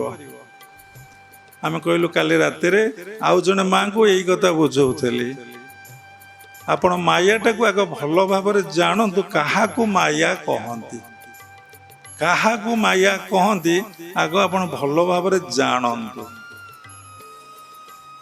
ପୁଅ ଝିଅକୁ ମାୟା କହନ୍ତି, କି ଜମି ବାଡ଼ି ଟଙ୍କା ପଇସାକୁ ମାୟା କହନ୍ତି, କି କାହାକୁ ଭଲ ପାଇବାଟାକୁ ମାୟା କହନ୍ତି, କୋଉଟାକୁ ମାୟା କହନ୍ତି କୁହନ୍ତୁ। ମାୟାର ସଂଜ୍ଞା ଯାହା ସତ୍ୟ ନୁହେଁ, ଯାହା ହିଁ ମିଥ୍ୟା ତାହା ହିଁ ମାୟା। ଭଗବାନଙ୍କ ବ୍ୟତୀତ ଏ ସୃଷ୍ଟିରେ ଆପଣ ଯାହା ଦେଖୁଛନ୍ତି, ଯାହା ଶୁଣୁଛନ୍ତି, ଯାହା କଥା ହେଉଛନ୍ତି, ସବୁ ହେଉଛି ମିଛ, ସବୁ ହେଉଛି ମାୟା। Everything is false, everything is illusion, everything is fake. Fake କ'ଣ ନା କହନ୍ତି, ସବୁଟା ମାୟା। ତେଣୁ କୋଉଠି ଭଗବାନ କହିଛନ୍ତି ଭାଗବତରେ ନା ଯେତେ ଉଦ୍ଧବ ଶୁଣୁ ତୁ କର୍ଣ୍ଣେ, ଯେ ବା ଦେଖୁ ତୁ ନୟନେ, ଏ ସର୍ବ ସତ୍ୟ ନୁହେଁ କିଛି, କେବଳ ମାୟା ମାତ୍ର ଲକ୍ଷୀ। ହେ ଉଦ୍ଧବ, ତୁ ଯାହା ଦେଖୁଛୁ, ଯାହା ଶୁଣୁଛୁ, ଯାହା କହୁଛୁ, ଯାହା ଚିନ୍ତନ କରୁଛୁ, ଏ ସବୁ ମିଛ। ଦେଖୁନାହାନ୍ତି, ଯିଏ ଦେଖେ ସେ କହେ ନାହିଁ। କେତେ ବଡ଼ କଥା। ଯିଏ ଦେଖେ ସେ କ'ଣ କହେ? ଜଣେ ସାଧୁ ତପସ୍ୟା କରୁଥିଲେ, ସେଇ ବେଟେ ଗୋଟେ ମୃଗ ପାସ୍ କରିଗଲା। ଜଣେ ଶିକାରୀ ବା ବାଧ୍ୟ ତାକୁ ଗୋଡ଼ଉଥିଲେ ମାରିବା ପାଇଁ। ସେ ଦେଖିଲେ ସାଧୁ ଜଣକ ତପସ୍ୟା କରୁଛନ୍ତି, କିନ୍ତୁ ଏଇ ବାଟ ମୃଗ ଯାଇଛି, ଚିହ୍ନ ପଡ଼ିଛି, ସାଧୁ ଜାଣିଛନ୍ତି। ସାଧୁଙ୍କୁ ପଚାରିଲେ, ହେ ବାବାଜୀ, ପୁଅ ଏଇ ବାଟେ ମୃଗ ଯାଇଛି। ବାବାଜୀ ତ ବହୁତ ବୁଦ୍ଧିମାନ, କାହିଁକି? ଯିଏ ଭଗବାନଙ୍କୁ ଧ୍ୟାନ କରିବ ସେ ତୀକ୍ଷଣ ହେଇଯିବ, ବହୁତ ବୁଦ୍ଧିମାନ ହେଇଯିବ, ସବୁ କଥା ଧୀରେ ଧୀରେ ସେ ଜାଣିବାକୁ ଆରମ୍ଭ କରିବ ତାଙ୍କ କୃପା ଏବଂ ଆଶୀର୍ବାଦରେ। ବାବାଜୀ ତ ବହୁତ ଚତୁର। ବାବାଜୀ କହିଲେ ଯିଏ ଦେଖିଛି ସେ କହିପାରିବନି, ଯିଏ ଦେଖିଛି ସେ କହିପାରିବନି, ଆଉ ଯିଏ କହିବ ସେ ଦେଖିନାହିଁ। ତେଣୁ ଦେଖିବା ଲୋକକୁ ପଚାରିଲେ ସିନା ହବ। ଆଉ ମୁଁ ତ କହିବି, ମିଛ କହିବି କି ସତ କହିବି? ଦେଖନ୍ତୁ, ଯିଏ ଶୁଣିଛି ସେ କେବେ କହେ ନାହିଁ, ଯିଏ ଶୁଣିଛି ସେ କେବେ ବି ଦେଖେ ନାହିଁ। ଫୋନରେ ଆପଣ କଥା ହେଲେ ଆପଣ କ'ଣ ଦେଖିଛନ୍ତି? ଶୁଣିଛନ୍ତି, ତା ଭିତରେ ଆପଣ ଭିତରେ ନିଆଁ ଲାଗିଗଲା। କ'ଣ ହେଲା? ତୁମେ ତ ଏମିତି କଥା କହିଲୁ, ସବୁଦିନ ପାଇଁ ସମ୍ପର୍କ ବନ୍ଦ, ଆଉ ଆସିବୁ ନାହିଁ କି ଫୋନରେ କଥାବାର୍ତ୍ତା ଖାଲି ପାଟିରେ କହିଦେଇଛି। ସେ କୌଣସି ଆକ୍ସନ କରିନାହିଁ, ନେଇ ନାହିଁ, ଖାଲି ପାଟିରେ କହିଛି ମୁଁ ତମକୁ ମାରିଦେବି। ଆରେ ବାପା, ସେ କଥାଟାକୁ ଗ୍ରହଣ କରିନାହିଁ କି କାନ, ତାର କୋଉଠି କୋଉଠି ସେନ୍ସର ସବୁ ଲାଗିଛି। ମାନେ ଗୋଟେ ଗୋଟେ ମୁହୂର୍ତ୍ତ ଭିତରେ ପୁଣି କୋଉଠି ନୁହଁ, ଏତେ ମାନେ ବ୍ରେନଟା 1.5 କିଲୋ ଓଜନ ଯୋଉ ବ୍ରେନଟା, ତା ଭିତରେ କ'ଣ ହେଲା ନା ସେ ରିଆକ୍ଟେଡ ହେଇଗଲା, ବିଷ କରିଦେଲା, ଏଣ୍ଟାର ବଡି ପଏଜନ ହେଲା। ସବୁଦିନର ସମ୍ପର୍କ, ସବୁଦିନର କଥା ସବୁ ଭୁଲ ଭଟକା ହେଇଗଲା। ଇରେ ତୁ ତ ଦେଖିନୁ, ପୁଣି କାନରେ ଶୁଣିଛୁ, ଏବଂ ସେ ଆକ୍ସନ ବି ନିଆ ହେଇନି, କିଛି ବି ଉଦ୍ଦେଶ୍ୟ ନାହିଁ। ଏ ସବୁ କୋଉଠୁ ଆସୁଛି? ତେଣୁ ନିଜର ପ୍ରକୃତ ପରିଚୟ ଆମେ ପାଇନେ ବୋଲି ଆମର এই ସ୍ୱଭାବ ସୃଷ୍ଟି ହେଉଛି। ଯେତେବେଳେ ଆମେ ଜାଣିବା ଏ ଦୁନିଆରେ ସବୁ ହେଉଛି ମିଛ, ସବୁ ହେଉଛି ମାୟା, ଜାଣିବାଟାକୁ କ'ଣ କହନ୍ତି ନା ନଲେଜ ବା ଜ୍ଞାନ। ତେଣୁ ତମର ଏ ବିଷୟରେ ଆଗ ଜ୍ଞାନ ଆସୁ। ହେଲେ କେମିତି ଗୁରୁଜୀ ଏ ମାୟାରୁ ଅତିକ୍ରମ କରିବା? ନା ଯେତେବେଳେ ନିଜର ପରିଚୟ ଭଲ କି ଜାଣିଯିବେ ଏବଂ ମାୟାକୁ ଭଲ କି ଜାଣିଯିବେ ଆଉ ସାଧନା କରିବେ, ସେତେବେଳେ ଆପଣ ପରିଚୟରୁ ମୁକ୍ତି ଲାଭ କରିବେ, କୌଣସି ସନ୍ଦେହ ନାହିଁ। ନା ସେ କେମିତି ଗୃହସ୍ଥାଶ୍ରମରେ ରହି ତାଙ୍କର ଏ ଅବସ୍ଥା ହେଲା? ଯଦି ତାଙ୍କର ଏ ଅବସ୍ଥା ହେଲା, ତୁମର ଅବସ୍ଥା ହଉ। ଜଗନ୍ନାଥ କୃପା କରନ୍ତୁ, ଗୁରୁଦେବ କୃପା କରନ୍ତୁ, ତମ ଘରେ ତମର ଗୋଟେ ସାଧନାର ମାନେ ଘର ରହିଛି କି? ତୁମେ ତମ ପାଇଁ ଘର କରିଛ, ତମ ଛୁଆଙ୍କ ପାଇଁ ଘର କରିଛ, ତମର ବନ୍ଧୁବାନ୍ଧବ ପାଇଁ ଘର କରିଛ। ଏଇଟା ଆମର ଗେଷ୍ଟ ହାଉସ୍, ଏଇଟା ଆମର ଡ୍ରଇଂ ରୁମ୍, ଏଇଟା ଆମର ମୋ ପୁଅ ରୁମ୍, ଏଇଟା ଝିଅ ରୁମ୍, ଏଇଟା ମୋ ରୁମ୍। ଆଗ ଠାକୁର ରୁମ୍, ଠାକୁର ଘର କାହାକୁ ବୁଲେଇକି ଦେଖୁଛ? ସେ ପୁଣି ଛୋଟିଆଟେ ହେଇଥିବ, 6 ଫୁଟରେ 6 ଫୁଟ, ଏଠି କି କନ୍ଦି ଘରଟିଏ ଯେମିତି। ଓହୋ, ସେ ପୁଣି ମୁଖ୍ୟ, ପୁଣି ଆମର ଆକର୍ଷଣ, ଆମର ସବୁକିଛି। ତାଙ୍କ ପାଇଁ ଗୋଟେ ସୁନ୍ଦର ରୁମ୍ ହେଇନଥିବ, ତାଙ୍କ ପାଇଁ ଫ୍ୟାନ୍ ଲାଗିନଥିବ, ତାଙ୍କ ପାଇଁ ଏସି ଲାଗିନଥିବ, ତାଙ୍କର ଖାଦ୍ୟ ପାନୀୟର ବ୍ୟବସ୍ଥା କିଛି ନଥିବ, ଏବଂ ତାଙ୍କ ପାଇଁ ଯେଉଁ ବ୍ୟବସ୍ଥା ଆପଣମାନେ କରନ୍ତି ଆପଣ ଜାଣିଥିବେ। ଯୋଉଠି ବଜାରରେ ଛୋଟ କଦଳୀ ଏବଂ ପର୍ବପର୍ବାଣି ଟିକେ ଭୋଗରାଗ ହବ, ସେଟା ପୁଣି ଆମ ପାଇଁ ନକୁଳି ଦାନା ଗୁଡ଼ ଚିନିରେ ତାଙ୍କ ତ ପେଟ ପୋଡ଼ି ଯାଉଛି, ସେ କ'ଣ କରିବେ? ଖାଇକି ଦିନ କାଟୁଛନ୍ତି। ଭାବରୁ ଭକତି ହୋଇ ଜାତରେ, ଭାବରୁ ଭକତି ହୋଇ ଜାତ। ତେଣୁ ଛାଡ଼, ଗୋଟେ ବଡ଼ କଥା ହେଉଛି, ଯଦି ଆମେ ଗୃହସ୍ଥ ଆଶ୍ରମ ରହି ନିଜର ପରିଚୟକୁ ଜାଣିବା, ସେ ନିଜର ପରିଚୟ ହେଉଛି ତୁମେ ହେଉଛ ସେଇ ଭଗବାନଙ୍କର ଅଂଶ ବିଶେଷ। ଭଗବତ ଗୀତାରେ ପ୍ରମାଣ ଅଛି, ମହିମାଂଶ ଜୀବଲୋକ ଜୀବଭୂତ ସନାତନ ମନ ଷଷ୍ଠୀନ୍ଦ୍ରାଣୀ ପ୍ରକୃତି ସ୍ଥାନୀ କର୍ଷଣ। ପ୍ରତ୍ୟେକ ପ୍ରାଣୀ ମୋର ଅଂଶ ବିଶେଷ। ଯେମିତି ସମୁଦ୍ରରେ ପାଣି ଫୋଟକା ଅନେକ ଆସେ, ଢେଉ ପରେ ଢେଉ ଆସେ, ସେଇଭଳି ଆମେ ସମୁଦ୍ରର ଯେମିତି ଗୋଟେ ଗୋଟେ ଅଂଶ, ସେଇଭଳି ଆମେ ସମସ୍ତେ ଭଗବାନଙ୍କର ଅଂଶ ବିଶେଷ। ସମସ୍ତେ ଏ ସଚରାଚର ଯାହା ଦେଖୁଛନ୍ତି, ଜଡ଼ ଠାରୁ ଚେତନ ପର୍ଯ୍ୟନ୍ତ ସମସ୍ତେ ଭଗବାନଙ୍କର ସୃଷ୍ଟି। କାରଣ ଭଗବାନ ସତ୍ୟ, ଇଏ ମିଥ୍ୟା। କାହିଁକି ମିଥ୍ୟା? ନା ଭଗବାନ ଯେଉଁ ସୃଷ୍ଟିକି କରିଛନ୍ତି କେବଳ ଗୋଟେ ଖେଳିବା ପାଇଁ। ଯେମିତି ଛୋଟ ପିଲା गोटे सड़ेटे नहीं कौन सब खेलना टे नहीं बाली रे खेलुथब आज कृष्ण आसी ना सब बसिकी करूथब जमी रमण रीति खेला से भली भगवान इच्छा है केते दिन मुझे एकुटिया रही केते दिन मुझे शून्य रही टिके खेलिबा गोटे मुहूर्त पर खेलु खेलु केते सत्य केते तीर्थ्य केते द्वापर केते कल्प कली केते अनंत जुग भोग हो जे तार ठीक ठिकना ना तार हिसाब रही आमर ये 365 दिन जे पितृलोक गोटे दिन सी सब कह दरकार नहीं आमर स्वरूपटा कौन आमे सतरे भगवान अंश विशेष आमे समस्ते आत्मा आमे केही देह नुहे आ संसार सबु मायारू मन निवृत्त हो जो आप गुरुकुल आश्रम को चली जाए कि साधना कौन से एकांत वास करेंगे से देखिए समस्त संपर्क मु काटिके आसिली स्थूल जदि चित्तरे जी आंदोलित है भितर उठा पका कला बा पुणी से संसार है कौन ता कथा मन पड़ा जड़े गुरु भाई आमर थिले से देह छाड़िले ना हूँ स्वामी कालिकानंद गिरी से भुवनेश्वर आश्रम रोते से मो पाखे बहुत समय काटते आम छोट पिला दिन तो ये लाइन रे आसीलु से देखिक बहुत खुशी हुए कहते आपण भितर बहुत वैराग्य अच्छी ज्ञान अच्छी आपण भल लगन से मोरी पाखे काटती घर करी मो पाखे से रोते से कहले मु अनेक जंगल रे बसीची अनेक जगार बसीची भावे एटी बसिकी साधना कले टिके फलमूल खाईदे कि माँ को प्रसाद टिके खाई पाखरे चिलिका जीवा पर गोटे माँ पड़ती झरणा पाखरे झरणा कुलकुल नाद प्रवाहित होता है मोर मन पड़ूने जाइए बहुत थर से बसिले आश्रम कथा भूलीगले गुरुदेव कथा भूलीगले स्थूल सब संपर्क काटी गोटे जगार बसिले से देखिले चित्तरे माने अनेक वृत्ति रही से वृत्ति कौन कर उठा पका करुँच मन स्थिर होना थॉट्स इज माइंड चिंता समूह को मन कहती अनेक गुड़ी चिंता आसूची जमती समुद्र रे ढेउ पर ढेउ आसूची एवं से ढेउर केतबले बंद ना गोटे ढेउ कूल माड़ है आउ गोटे ढेउ जमती आसूची माने गोटे मिनिट रे आपण देखिए 60टा चिंता आसूच बोली हिसाब कराई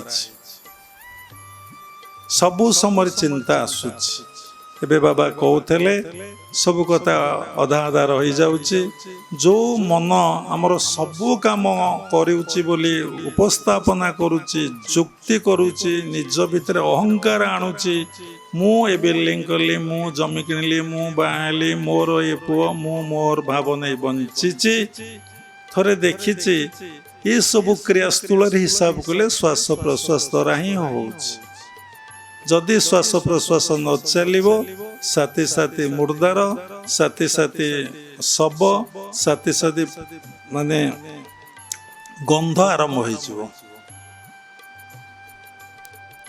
शरीरटा सड़ीबा को आरंभ हम शरीरटा कौन हम पचिबा को आरंभ कर शरीर पूरा हार्ड हो कोलाप्स हो माने ठंडा हो कहीं ना भगवान भितर थिले तो क्रिया करुले श्वास प्रश्वास क्रिया चलुला भगवान श्वास प्रश्वास सहस्रार नौले छाड़ुले से श्वास प्रश्वास थिबारु आम शरीर कौन है उष्मता ठीक रहे आपण देखिथे माने परमहंस योगानंद को लाइफ हिस्ट्री जे पढ़ी थे एबे 2टा ऑटोबायोग्राफी जोगी दी जन साधिका को पढ़ाई किणिकी परमहंस योगानंदर 20 दिन पर्यंत शरीरटा सतेज रहा कौन सी मलिन पड़ा ना 59 वर्षर देह त्याग कले केबे शरीरटा मलिन पड़ला अमेरिका सरकार रखिले 21 दिन को शरीर विलक्षण टिके टिके टिके टिके आसला गोटे लोक मरले साथी साथी आरंभ हो जाऊँगी से कहया कथा कौन ना प्राण शक्ति को क्रिया अभ्यास द्वारा से भली सहस्रार स्थित कर पारिथिले ପୂର୍ଣ୍ଣ ମାତ୍ରାରେ ଯାହାର ପ୍ରଭାବ 20 days ପର୍ଯ୍ୟନ୍ତ ରହିଲା। ତାଙ୍କର ସେଲ୍ସ ଗୁଡ଼ିକ ଏତେ ଆକ୍ଟିଭ ବ୍ରେନ୍ର ହେଇଥିଲା, ମନ ଏତେ ପ୍ରସନ୍ନ, ଏତେ ଆନନ୍ଦ ଥିଲା, ତାଙ୍କ ମନରେ ସାମାନ୍ୟ ଟିକେ ଦୁଃଖ ନଥିଲା, ଯନ୍ତ୍ରଣା ନଥିଲା, କଷ୍ଟ ନଥିଲା, କୌଣସି ସାଂସାରିକ ବସ୍ତୁ ନଥିଲେ, କେବଳ ଭଗବାନ ହିଁ ତାଙ୍କ ଭିତରେ ଥିଲେ। ଶ୍ରୀ ଅରବିନ୍ଦ ଯେତେବେଳେ ଦେହ ତ୍ୟାଗ କଲେ 3 days ପର୍ଯ୍ୟନ୍ତ ସମସ୍ତେ ଦେଖିଛନ୍ତି ଗୋଟେ ନୀଳବର୍ଣ୍ଣର ଆଲୋକ ତାଙ୍କୁ ଘେରିକି ରହୁଥିଲା। ଏମିତି ଯଦି ମହାପୁରୁଷଙ୍କ ଜୀବନୀ ପାଠ କରିବେ, ସେମାନେ ସାଧନା ଦ୍ୱାରା ନିଜ ମନକୁ ମୂଳାଧାରରୁ, ସ୍ୱାଧିଷ୍ଠାନରୁ, ମଣିପୁରରୁ, ଅନାହତରୁ, ବିଶୁଦ୍ଧରୁ ଅତିକ୍ରମ କରିକି ସେମାନେ ଆଜ୍ଞା ଆଉ ସହସ୍ରା ଆଉ ମହାଶୂନ୍ୟକୁ ଯାଆନ୍ତି। କେବେ ଆପଣମାନେ ଚିନ୍ତା କରୁଛନ୍ତି ଆମେ ଗୃହସ୍ଥାଶ୍ରମ ରହି ମନକୁ ମୂଳାଧାରରୁ ଅତିକ୍ରମ କରିପାରିବୁ? ଅର୍ଥ ଉପାର୍ଜନ ବନ୍ଦ କରିବୁ? ଚାକିରି ହେଇଛି ବାବା, ପ୍ରମୋସନ ହବ, ମୁଁ ଟଙ୍କା ରୋଜଗାର କରିବି। କ'ଣ ଟଙ୍କା ରୋଜଗାର କରିବ ନା? ପେଟ ପୋଷିବି, ଗାଡ଼ି କରିବି, ଜାଗା କିଣିବି। ଭୁବନେଶ୍ୱର ଆଉ କ'ଣ କିଣି ହବ? କେତେ ବଡ଼ ଚାକିରି କଲେ ଜାଗା ଯାଇକି ହବ। ସୁନା କିଣିବି, ବାହା ହେବି, ମୂଳରେ ରହିଛି ବାହା ହେବି। ଯଦି କି ଅନୁମେୟରେ ରହିଗଲା ସେ କ୍ୱଚିତ୍। ଆଉ ମରିବା କଥା ଚିନ୍ତା ନାହିଁ, କି ରୋଗଗ୍ରସ୍ତ ହବ ଚିନ୍ତା ନାହିଁ, କିଏ ସେ ମୋ ଭିତରେ ରହି ଟଙ୍କା ରୋଜଗାର କରିକି ଏତେ କାମ କରିବ ସେ ବିଷୟରେ ବି ଚିନ୍ତା ନାହିଁ। ତେଣୁ ଯଶୋବନ୍ତ ଦାସ ଲେଖିଲେ କ'ଣ? ଯେଉଁ ବିନ୍ଧାଣି ତୋତେ କଲାଟି ନିର୍ମାଣ, ସେଇ ତୋ ଦେହେ ରହିଲା ଏହା ତୁ ଜାଣ। ରକ୍ଷିଣ 10 କବାଟ, ରକ୍ଷିଣ 10 ଦ୍ୱାର, ଲଗାଇଲା କବାଟ, ଶିଶୁମନା ଦୁଆରେ ରହିଲେ ନନ୍ଦ ଚାଟ। ଯଦି ତୁ ପାଇବୁ ଭେଟ, ମାୟାକୁ ତୁ ହିଁ କାଟ, ଗୁରୁ ସେବିନ ଦେଖ ଶ୍ରୀହରି। ତୁ ଗୁରୁ ସେବା କରିକି ଶ୍ରୀହରି ଦେଖ। ଆଜ୍ଞା 5 ରାତ୍ର 5 ଦିନ ଚାଲିଲା, ବନ୍ଧୁବାନ୍ଧବଙ୍କର ଫଙ୍କସନ୍ ପାଇଁ ସମୟ ଅଛି। କିଏ କହିଲେ ଆଜ୍ଞା ସାଙ୍ଗର ଭୋଜି ଭାତ ସେଥିପାଇଁ ସମୟ ଅଛି। ସବୁଥିପାଇଁ ସମୟ ଅଛି ଏ ସୃଷ୍ଟିରେ, କିନ୍ତୁ ଭଗବାନଙ୍କ ପାଇଁ ସମୟ ନାହିଁ କାହା ପାଖରେ। ଯଦି ତୁମେ ତାଙ୍କ ପାଇଁ ସମୟ ଦେଲ ନାହିଁ, ତମ ପାଇଁ ସେ ସମୟ ଦେବେ? ତୁମେ ତାଙ୍କୁ ଚିନ୍ତା କଲନି, ସେ ତମ କଥା ଚିନ୍ତା କରିବେ? ତୁମେ ତାଙ୍କୁ ଭଲ ପାଇଲନି, ସେ ତମକୁ ଭଲ ପାଇବେ? ଯେମିତି ଭୌତିକ ଜଗତରେ ତମର ହିସାବ ନିକାଶ ଚାଲି, ସେ କେତେ ଥର ଆସିଥିଲା? ଆମେ ପଚାରିଲୁ ଜଣକୁ, ପଞ୍ଚରାତ୍ର ଦିନ ସକାଳୁ ଧରିତ୍ରୀ ମା ଥିଲେ, ଶ୍ରୀମା ଥିଲେ, ଏମିତି ମିନତୀ ମା ଥିଲେ, ହରଗୋବିନ୍ଦ ଥିଲେ, ଏମିତି କେତେ ଲୋକ ବସିଥିଲେ। ମୁଁ କହିଲି ଗୋଟିଏ ଲୋକ ବାରମ୍ବାର ଆଶ୍ରମ କାହିଁକି ଆସେ? ଆପଣଙ୍କୁ କଷ୍ଟ ଲାଗିବ। କେହି କିଛି କହିଲେନି। ଧରିତ୍ରୀ ମା ଗୋଟେ ଉତ୍ତର ଦେଲେ, ଯେ ଆପଣାର। ସତ କଥାଟା ସେ କହିଲେ, ଯେ ଆପଣା ଲୋକ ସେ କ'ଣ ନ ଦେଖିଲେ ରହିପାରିବ? ତାକୁ କ'ଣ ଭଲ ଲାଗିବ? ନା ମୁଁ ଏଇଠି ଦେଖୁଛି, ଯଦି ଏଇଠି ସ୍ଥୂଳରେ ଦେଖୁଛୁ, ତାହେଲେ ସ୍ୱାମୀକି ନ ଦେଖିଲେ କାହିଁ ରହିପାରୁନୁ? ପୁଅକୁ ନ ଦେଖିଲେ କାହିଁ ରହିପାରୁନୁ? ସ୍ତ୍ରୀ ନ ଦେଖିଲେ କାହିଁ ରହିପାରୁନୁ? ମା ଆଜି ଫୋନ୍ କଲେ, ଦିନକୁ 3 ଥର ଫୋନ୍, 5 ଥର ଫୋନ୍ ହେଇସାରିଲେ, ମା କୋଉଠି ଅଛ, କ'ଣ ଖାଇଛ? କାହିଁ ମୋ ଗୁରୁଦେବ ତ କୋଉଠି ଅଛନ୍ତି, କ'ଣ ଖାଇଛନ୍ତି ପ୍ରଶ୍ନ ଉଠୁନାହିଁ। ସବୁର କାରଣ ଖୋଜ ହ୍ୱାଇ। କାରଣ ଜୀବଶ୍ରେଷ୍ଠ, ତମ ଭିତରେ ଈଶ୍ୱର ଅଛନ୍ତି। ଭଗବାନଙ୍କର ଏ ସୃଷ୍ଟିରେ ଯେତେ ପ୍ରାଣୀ ଅଛନ୍ତି, ପଶୁ ଜଗତ, ପକ୍ଷୀ ଜଗତ ଏବଂ ଯେତେ କୀଟ ପତଙ୍ଗ ଜଗତ ଅଛନ୍ତି, ସବୁରି ଭିତରେ ଭଗବାନଙ୍କର ବେଶୀ ପ୍ରକାଶ ହେଉଛି ମଣିଷଙ୍କ ଭିତରେ। আমার ভিতরে তোমার প্রকাশ তাই তাই মধুর। ସବୁରି ଭିତରେ ସେ ଥବାରୁ ସମସ୍ତେ ବହୁତ ଭଲ। ଯିଏ ତା ପାଖରେ ମନ ରଖିଛି ସେ ସଦା ପ୍ରସନ୍ନ, ସଦା ଆନନ୍ଦ, ତାରି ଚିନ୍ତା, ତାରି କଥା, ତାରି ସେବା ଆଉ ବାସ୍ ସମୟଟାକୁ ଅତିବାହିତ କରୁଛି। ତୁମେ ଆଗ ନିଜକୁ ସିନା ଆତ୍ମା ବୋଲି ଭାବିଲେ ହବ। ହଁ, ବଡ଼ କଥା ହେଲା ମଣିଷର ସବୁ ଆସକ୍ତି ତ୍ୟାଗ କରି ସେ ଚାଲି ଯାଇପାରେ ଗୁରୁକୁଳ ଆଶ୍ରମକୁ, କୌଣସି କୁଟିଆକୁ, କୌଣସି ପାହାଡ଼ ପର୍ବତ ଗିରି ଗୁମ୍ଫାକୁ ଚାଲି ଯାଇପାରେ।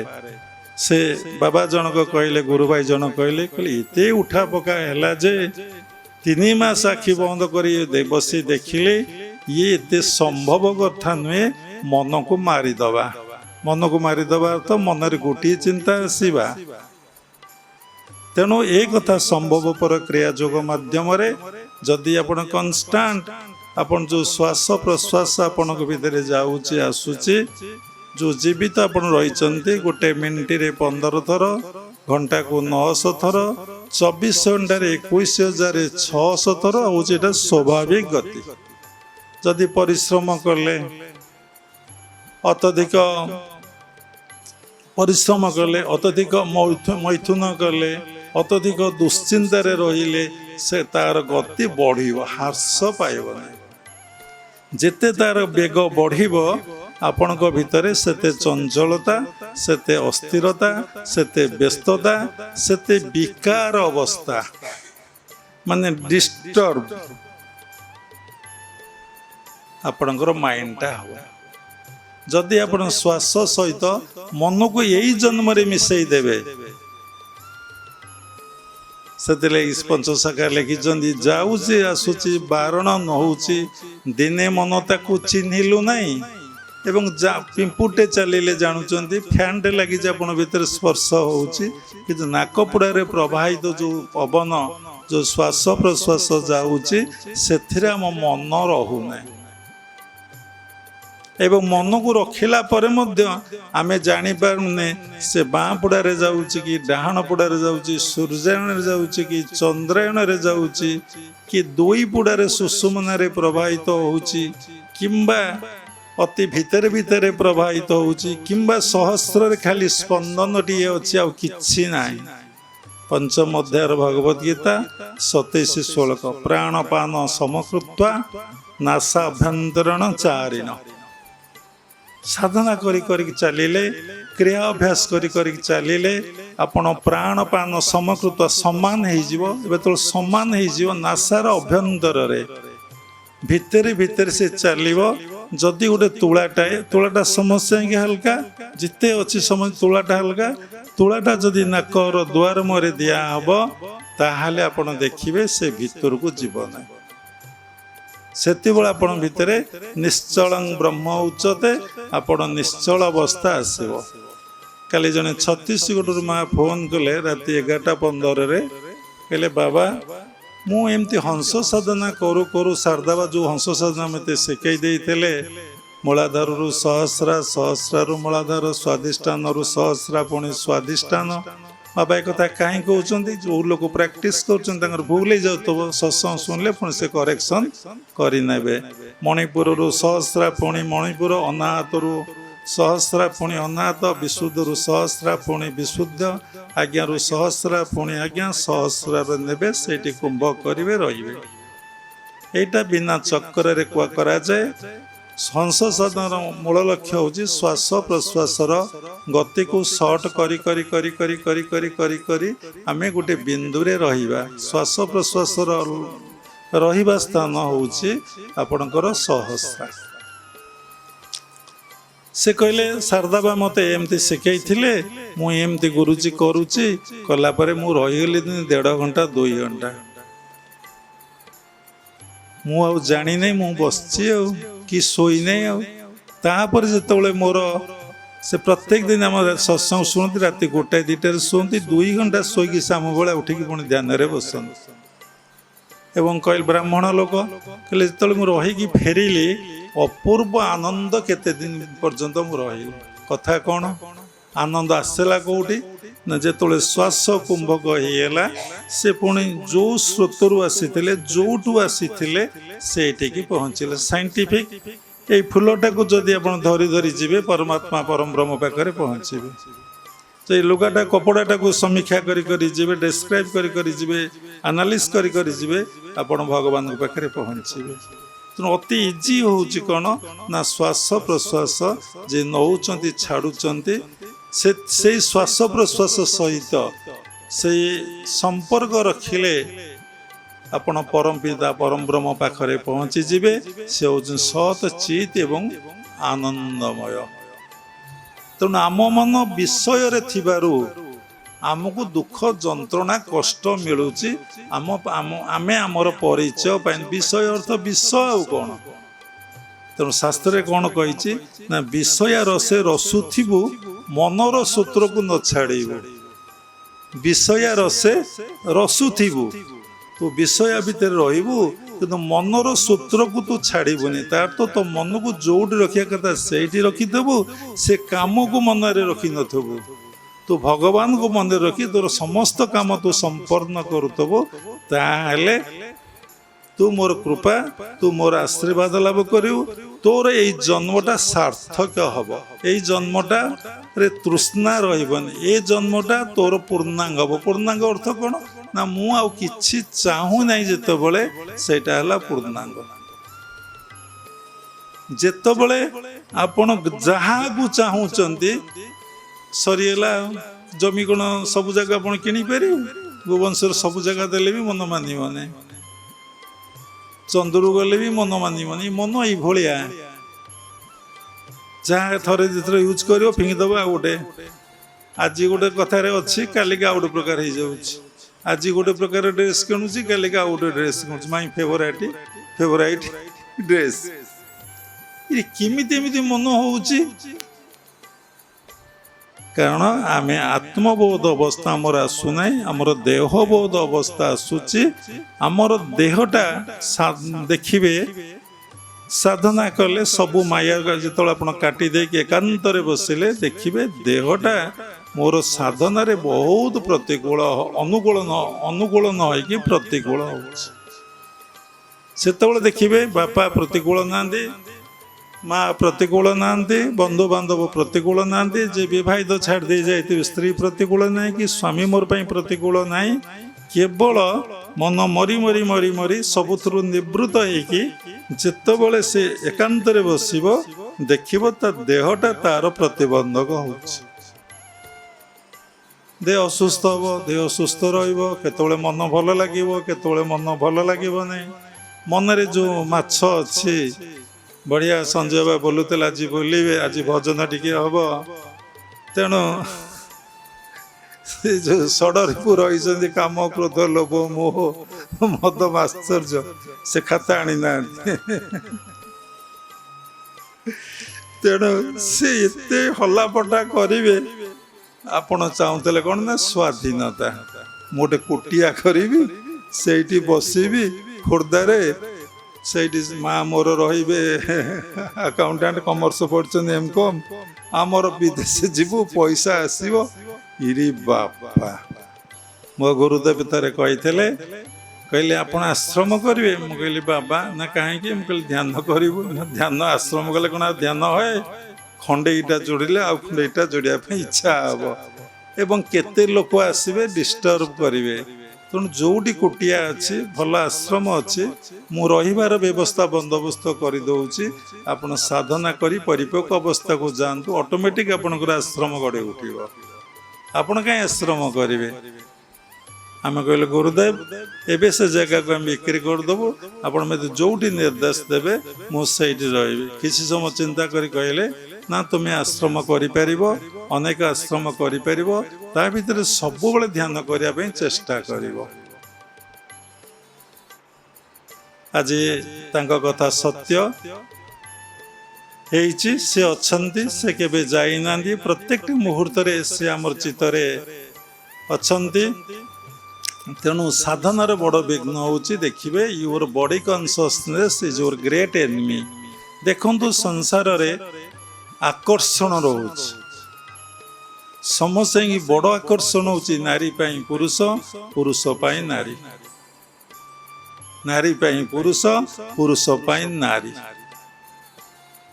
ଏଇ ଯେଉଁ ଆକର୍ଷଣ, ଏଇ ଯେଉଁ ମୋହ ବା ଏଇ ଯେଉଁ ଆସକ୍ତି, ଆଟାଚମେଣ୍ଟ କେମିତି ଯିବ? ଦେଖନ୍ତୁ ସେଇ ଆକର୍ଷଣ, ହଁ ଆକର୍ଷଣ ହେଲା, ଠିକ ହେଲା। କୋଉ ଆକର୍ଷଣ ହଉଛି ନା ଅନିତ୍ୟ ପ୍ରତି ଆକର୍ଷଣ ହଉଛି, ନିତ୍ୟ ପ୍ରତି ଆକର୍ଷଣ ହଉନାହିଁ। ଦେହ ଭିତରେ ଯେଉଁ ଦେଇଥିବାରୁ ଏ ଦେହଟା ସୌନ୍ଦର୍ଯ୍ୟମୟ ବା ଆନନ୍ଦମୟ, ଦେହଟା ଭଲ ଦେଖାଯାଉଛି, ଦେହ ଦ୍ୱାରା ଅନେକ କାମ ହେଉଛି, ଦେହ ଦ୍ୱାରା ଅର୍ଥ ଉପାର୍ଜନ ହେଉଛି, କିନ୍ତୁ ସବୁ ଯେ ଈଶ୍ୱର କାମ କରୁଛନ୍ତି, କରାଉଛନ୍ତି, ବୋଧ ନାହିଁ। ଆମେ ଏ ଟଙ୍କାକୁ ଦେଖି ଏ ରୂପଟାକୁ ଦେଖିକି ଗୁଣଟାକୁ ଦେଖା ହୁଏନି, ରୂପଟାକୁ ଦେଖିକି ସୌନ୍ଦର୍ଯ୍ୟଟାକୁ ଦେଖିକି ସ୍ତ୍ରୀ ପୁରୁଷ ପ୍ରତି ଆକୃଷ୍ଟ ହେଉଛି, ପୁରୁଷ ସ୍ତ୍ରୀ ପ୍ରତି ଆକୃଷ୍ଟ ହେଉଛି। ତା ଦିନେ ଦୁଃଖର କାରଣ ହେଉଛି, ପ୍ରବଳ ମାତ୍ରାରେ ଦୁଃଖର କାରଣ ହେଉଛି।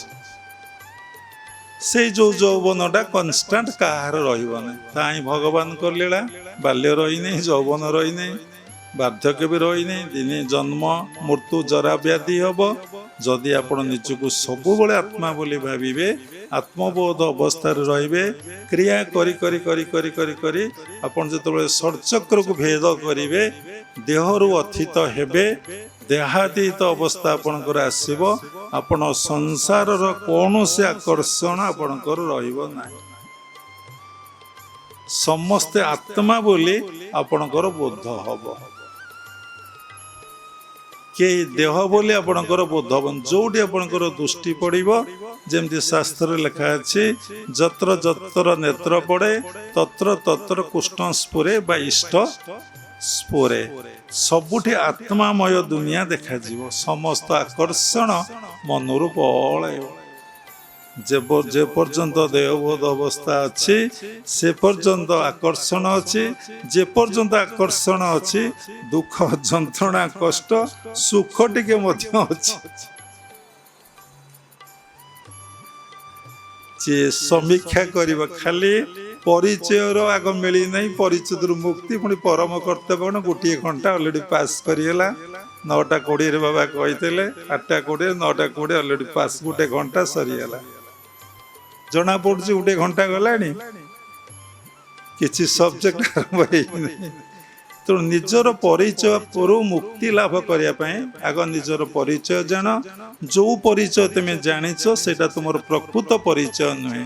ଆଜି ତୁମକୁ କିଏ ବାପା କହୁଛି, କିଏ ଦାଦା କହୁଛି, କିଏ ଅଜା କହୁଛି, କିଏ ଭାଇ କହୁଛି, କିଏ ସ୍ୱାମୀ କହୁଛି। ଯେମିତି ଜଣେ ପୁରୁଷକୁ କହୁଛନ୍ତି, ନାରୀକି ମଧ୍ୟ ସେମିତି କହୁଛନ୍ତି, କ'ଣ ନାନୀ, କ'ଣ ଦେଇ, କ'ଣ ଅପା, କିଏ କହୁଛି ସ୍ତ୍ରୀ, କିଏ କେତେ କଥା କହୁଛି। ରିଅଲ ପରିଚୟଟା କ'ଣ? ତମ ରିଅଲ ଆଡ୍ରେସଟା କ'ଣ? ତମ ଘରର ଯୋଉ ଆଡ୍ରେସ, ସେଇ ଆଡ୍ରେସ ଆଉ ଜଣଙ୍କର, ତମ ସ୍ତ୍ରୀର, ତମ ପୁଅର, ତମ ଝିଅର, ତମ ବାପାର। ତମ ପ୍ରକୃତ ଆଡ୍ରେସଟା ଠିକଣାଟା କ'ଣ? ବିବେକାନନ୍ଦ ଫରେନରୁ ଫେରି ମାଡ୍ରାସରେ ସ୍ପିଚ୍ ଦଉଥିଲେ। ସେ ସୁନ୍ଦର ସ୍ପିଚ୍ ଦଉଥିଲେ, ଆତ୍ମଜ୍ଞାନର କଥା କହୁଥିଲେ। ଜ୍ଞାନ ହେଲେ ସିନା ଭକ୍ତି ଆସିବ। ସମସ୍ତେ କହୁଛନ୍ତି ଭକ୍ତିଟା ଶ୍ରେଷ୍ଠ। ସତରେ ଭକ୍ତିଟା ଶ୍ରେଷ୍ଠ। ଜ୍ଞାନ ନଥାଏ ଯୋଉ ଭକ୍ତି, ସେ ଭକ୍ତର ପତନ ହେଇଯାଏ। ଜ୍ଞାନର ପରିପକ୍ୱ ଅବସ୍ଥାଟା ହେଉଛି ଭକ୍ତି। ଯେମିତି ଷଷ୍ଠ କ୍ଲାସ ପଢି ସାରିଲେ ସପ୍ତମ କ୍ଲାସ ପାଠ ହବ, ଜ୍ଞାନର ପରିପକ୍ୱ ଅବସ୍ଥା ଆସିବ। ଜ୍ଞାନଟା ଯେତେବେଳେ କ୍ରିୟାତ୍ମକ ହବ ଆପଣ ଭିତରେ, ସେତେବେଳେ ଭକ୍ତି ଭାବ ଆସିବ। ମାଳି ଗଡ଼ଉଥିବେ, କୀର୍ତ୍ତନ କରୁଥିବେ, ଠାକୁର ପୂଜା କରୁଥିବେ, କିନ୍ତୁ 5 ପ୍ରକାର ଖାଦ୍ୟ ଖାଇବା ପାଇଁ ଆସକ୍ତି ରହିଥିବ। ଠାକୁରଙ୍କୁ ଦେଖେଇକି ଆମେ ଖାଇବା। ଇଏ ତ ଶାସ୍ତ୍ର ଗୀତା କହୁଛି, ଏଟା ତ ରାଜସିକ। 2 ପ୍ରକାର ଖାଦ୍ୟରୁ 3 ପ୍ରକାର ହେଲେ ପ୍ରସାଦ ଡାଲମା। ଲାଷ୍ଟ ହଉଛି ଖାଲି ଗୋଟେ ପ୍ରସାଦ ଖାଇପାରିଲା ସମସ୍ତ ପନିପରିବା ପକେଇକି, ସରିଗଲା। ସମୟ କାହିଁକି ଦବ? ଯେତେ ଆଇଟମ କରିବ ସେତେ ତେଲ ମସଲା ଯିବ, ଯେତେ ତେଲ ମସଲା ଯିବ ସେତେ ଦେହ ଖରାପ ହେବ। ଆମେ ତ ଏକୁଟିଆ ଥିଲୁ, ବହୁତ ବର୍ଷ ଖେଚୁଡ଼ି ଖାଇକି ଆମ ଜୀବନ ଆମେ କାଟିଛୁ। ଖାଲି ଖେଚୁଡ଼ି ଟିକେ ମଧ୍ୟାହ୍ନରେ, ସେଇ ଖେଚୁଡ଼ି ଟିକେ ରଖିଦଉଥିଲୁ, ରାତିରେ ଖାଇଥିଲୁ। ରାତିରେ କାହିଁ ରୋଷେଇ ହବ? ତେଣୁ ତେଲ ଆଦୌ ବ୍ୟବହାର କରୁନଥିଲୁ। ସୁନ୍ଦର ସ୍ୱାସ୍ଥ୍ୟ ଥିଲା। ଆଶ୍ରମବାସୀ ବୃନ୍ଦ ହେଲେ, ସେମାନେ ଖାଇଲେ, ଆମ ପାଇଁ କଲେ ନାହିଁ। ତେଣୁ କଥା କ'ଣ ହଉଛି ନା, ଯେପର୍ଯ୍ୟନ୍ତ ମଣିଷ ତା ଦେହକୁ ଆଗ ସେ ଦେହବୋଧରୁ ଅଥିତ ହବ, ସେଇଟା ହଉଛି ଗୋଟେ ବଡ଼ କଥା। କ'ଣ କଥାଟା କହୁଥିଲି ଗୋଟେ?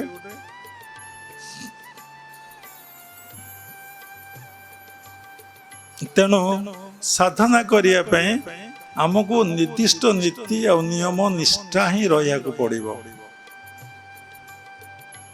ଆଉ ଭଲ ଭାବରେ ଆମେ ଆଗ ଜ୍ଞାନର ଅଧିକାରୀ ହେବା।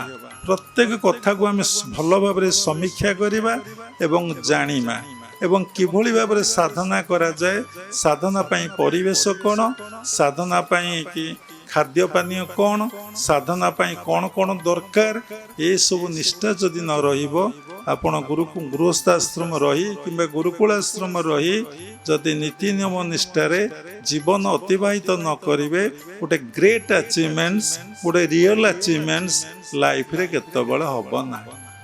ଯେମିତି ଅନେକ ଜନ୍ମ ପଛପଟରେ ଅଛି ବୃଥାରେ କଟି ଯାଇଛି।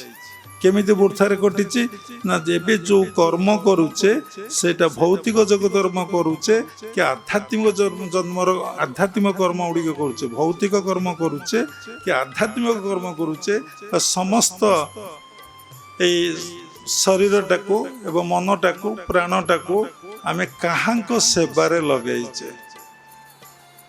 ଭଗବାନଙ୍କ ସେବାରେ ଲଗେଇଛେ କି ଆମେ ବ୍ୟଷ୍ଟି କେନ୍ଦ୍ରିକ ହେଇଛେ ନା ସମଷ୍ଟି କେନ୍ଦ୍ରିକ ହେଇଛେ? ନିଜକୁ ଭଲ ପାଉଛେ ନା ସାରା ସଂସାରକୁ ଆମେ ଭଲ ପାଉଛେ?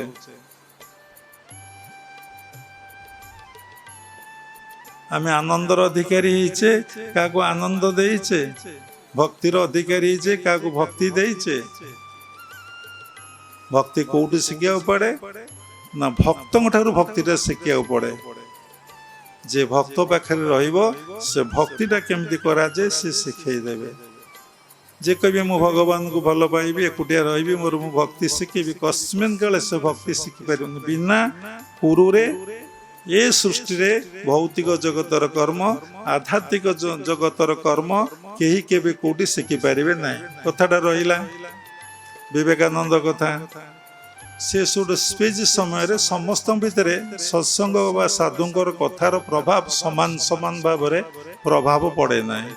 ଯାହାର ସଂସ୍କାର ଅଛି, ଯିଏ ଏଇ ଜନ୍ମର ଯାତ୍ରୀ ହେଇଛି, ବହୁ ଜନ୍ମ ଧରି ତପସ୍ୟା କରି କରି ଆସିଛି, ଯାହାର ଚିତ୍ତରେ ଅନେକ ଜନ୍ମର ସୁବୃତ୍ତି ବା ଦୈବବୃତ୍ତି ବା ସ୍ପିରିଚୁଆଲ ଥଟ୍ସ ରହିଛି, ତା ଭିତରେ ସ୍ୱତନ୍ତ୍ର ଭାଇବ୍ରେସନ ହବ। ଜଣେ ଯୁବକ ଉଠିଲେ, କହିଲେ ଗୁରୁଜୀ ଆପଣ ଯେଉଁ କଥାବାର୍ତ୍ତା, ସ୍ୱାମୀଜୀ ଯେଉଁ କଥାବାର୍ତ୍ତା କରୁଛନ୍ତି, ଏଥିରୁ ଜଣାପଡ଼ୁଛି ଆପଣ ଭଗବାନଙ୍କୁ ଦର୍ଶନ କରିଛନ୍ତି, ଭଗବାନଙ୍କୁ ଉପଲବ୍ଧି କରିଛନ୍ତି। ବିବେକାନନ୍ଦ କହିଲେ ହଁ, ମୁଁ ଭଗବାନଙ୍କୁ ଦର୍ଶନ ଏବଂ ଉପଲବ୍ଧି କରିଛି। ନା ଟିକେ ମୋତେ ଆପଣ ଦର୍ଶନ ଉପଲବ୍ଧି କରେଇଦେବେ? ନା ନିଶ୍ଚିନ୍ତ। ସେ ହେଲେ କ'ଣ କେମିତି? ନା ଆପଣ ଆଗ ନିଜର ଈଶ୍ୱରଙ୍କର ପରିଚୟ ଚାହୁଁଛନ୍ତି ନା, ଈଶ୍ୱରଙ୍କ ଆଡ୍ରେସ୍ ଜାଣିବାକୁ ଚାହୁଁଛନ୍ତି ନା, ଈଶ୍ୱରଙ୍କୁ ଦେଖିବାକୁ ଚାହୁଁଛନ୍ତି ନା? ଆଜ୍ଞା ହଁ। ନା ଗୋଟେ କାମ କରନ୍ତୁ, ଆପଣ ନିଜକୁ ଆଗ ଜାଣିବା ପାଇଁ ଟିକେ ଚେଷ୍ଟା କରନ୍ତୁ। ନା ମୋ ଘର ଏଇଆ, ମୁଁ ଏଇଆ ପାଠ ପଢିଛି, ମୋର ଶିକ୍ଷାଗତ ଯୋଗ୍ୟତା ଏଇଆ। ନା ଠିକ ଅଛି, ତମର ପ୍ରକୃତ ପରିଚୟଟା କ'ଣ କୁହ? ତମ ଭିତରେ କିଏ ରହିଛି, ଏ ସମସ୍ତ କାମ କରିଛି, ତୁମେ କେବେ ଅନୁସନ୍ଧାନ କରିଛ? ମୁଁ ଅଛି, ମୁଁ ସବୁ କରିଛି, ଠିକ ଅଛି। ସେ ମୁଁଟା କୋଉଠି ଅଛି କୁହନ୍ତୁ ଶରୀର ଭିତରେ? ସେ ମୁଁଟା କିଏ? ବାବା ବାରମ୍ବାର କଥା ପ୍ରସଙ୍ଗରେ କହିଛନ୍ତି, ଗୋଟେ ପାଚିଲା ମୁହଁ, ଗୋଟେ କଞ୍ଚା ମୁହଁ। ସାଧନା କରି କରି ଚାଲିଲେ କଞ୍ଚା ମୁହଁଟା ଦିନେ ପାଚିଲା ମୁହଁରେ ପରିଣତ ହେଇଯିବ ଏବଂ ଲାଷ୍ଟକୁ ସେ ପାଚିଲା ମୁହଁଟା ବି ଆଉ ରହିବ ନାହିଁ। ଆଶ୍ଚର୍ଯ୍ୟ ହେଲେ, କହିଲେ ସ୍ୱାମୀଜୀ ତାହେଲେ କେମିତି? ନା ତୁମକୁ ସାଧନା କରିବାକୁ ପଡ଼ିବ। ବିନା ସାଧନାରେ କାହାକୁ କୌଣସି ଜିନିଷ ପ୍ରାପ୍ତି ହୁଏ ନାହିଁ। ଏକ୍ଜାମ୍ପଲ, ଆପଣ ଯଦି କର୍ମ ନ କରିବେ ଫଳ କେବେ ପାଇବେ? ଭୌତିକ ଜଗତ ହଉ ଆଧ୍ୟାତ୍ମିକ ଜଗତ ହଉ, ଯିଏ ଯେତେ ଖଟିବ ସିଏ ସେତେ ପାଇବ। ତାକୁ ଗୁରୁଦେବ ଇଂଲିଶରେ କହୁଥିଲେ, ଦି ମୋର ୟୁ ପ୍ରାକ୍ଟିସ ଦି ମୋର ୟୁ ଫେଲ୍। 5 ଘଣ୍ଟା ଧ୍ୟାନ କରିବା ଯା, ଘଣ୍ଟାଟେ ଧ୍ୟାନ କରିବା କ'ଣ ସେଇଆ? ଘଣ୍ଟାଟେ ବସି କାହାର ଯାଇ ସେ ମଜୁରୀ ଲାଗିଲ, କାମ କଲ, ଯାହା ସେ ତମ ମଜୁରୀ ଦବ। 6 ଘଣ୍ଟା ଖଟିଲେ କ'ଣ ସେଇ ମଜୁରୀ ସିଏ ଦବ? ସବୁ କଥାରେ ଯିଏ ଯେତେ ଅଧିକା ଖଟି ପାରିବ।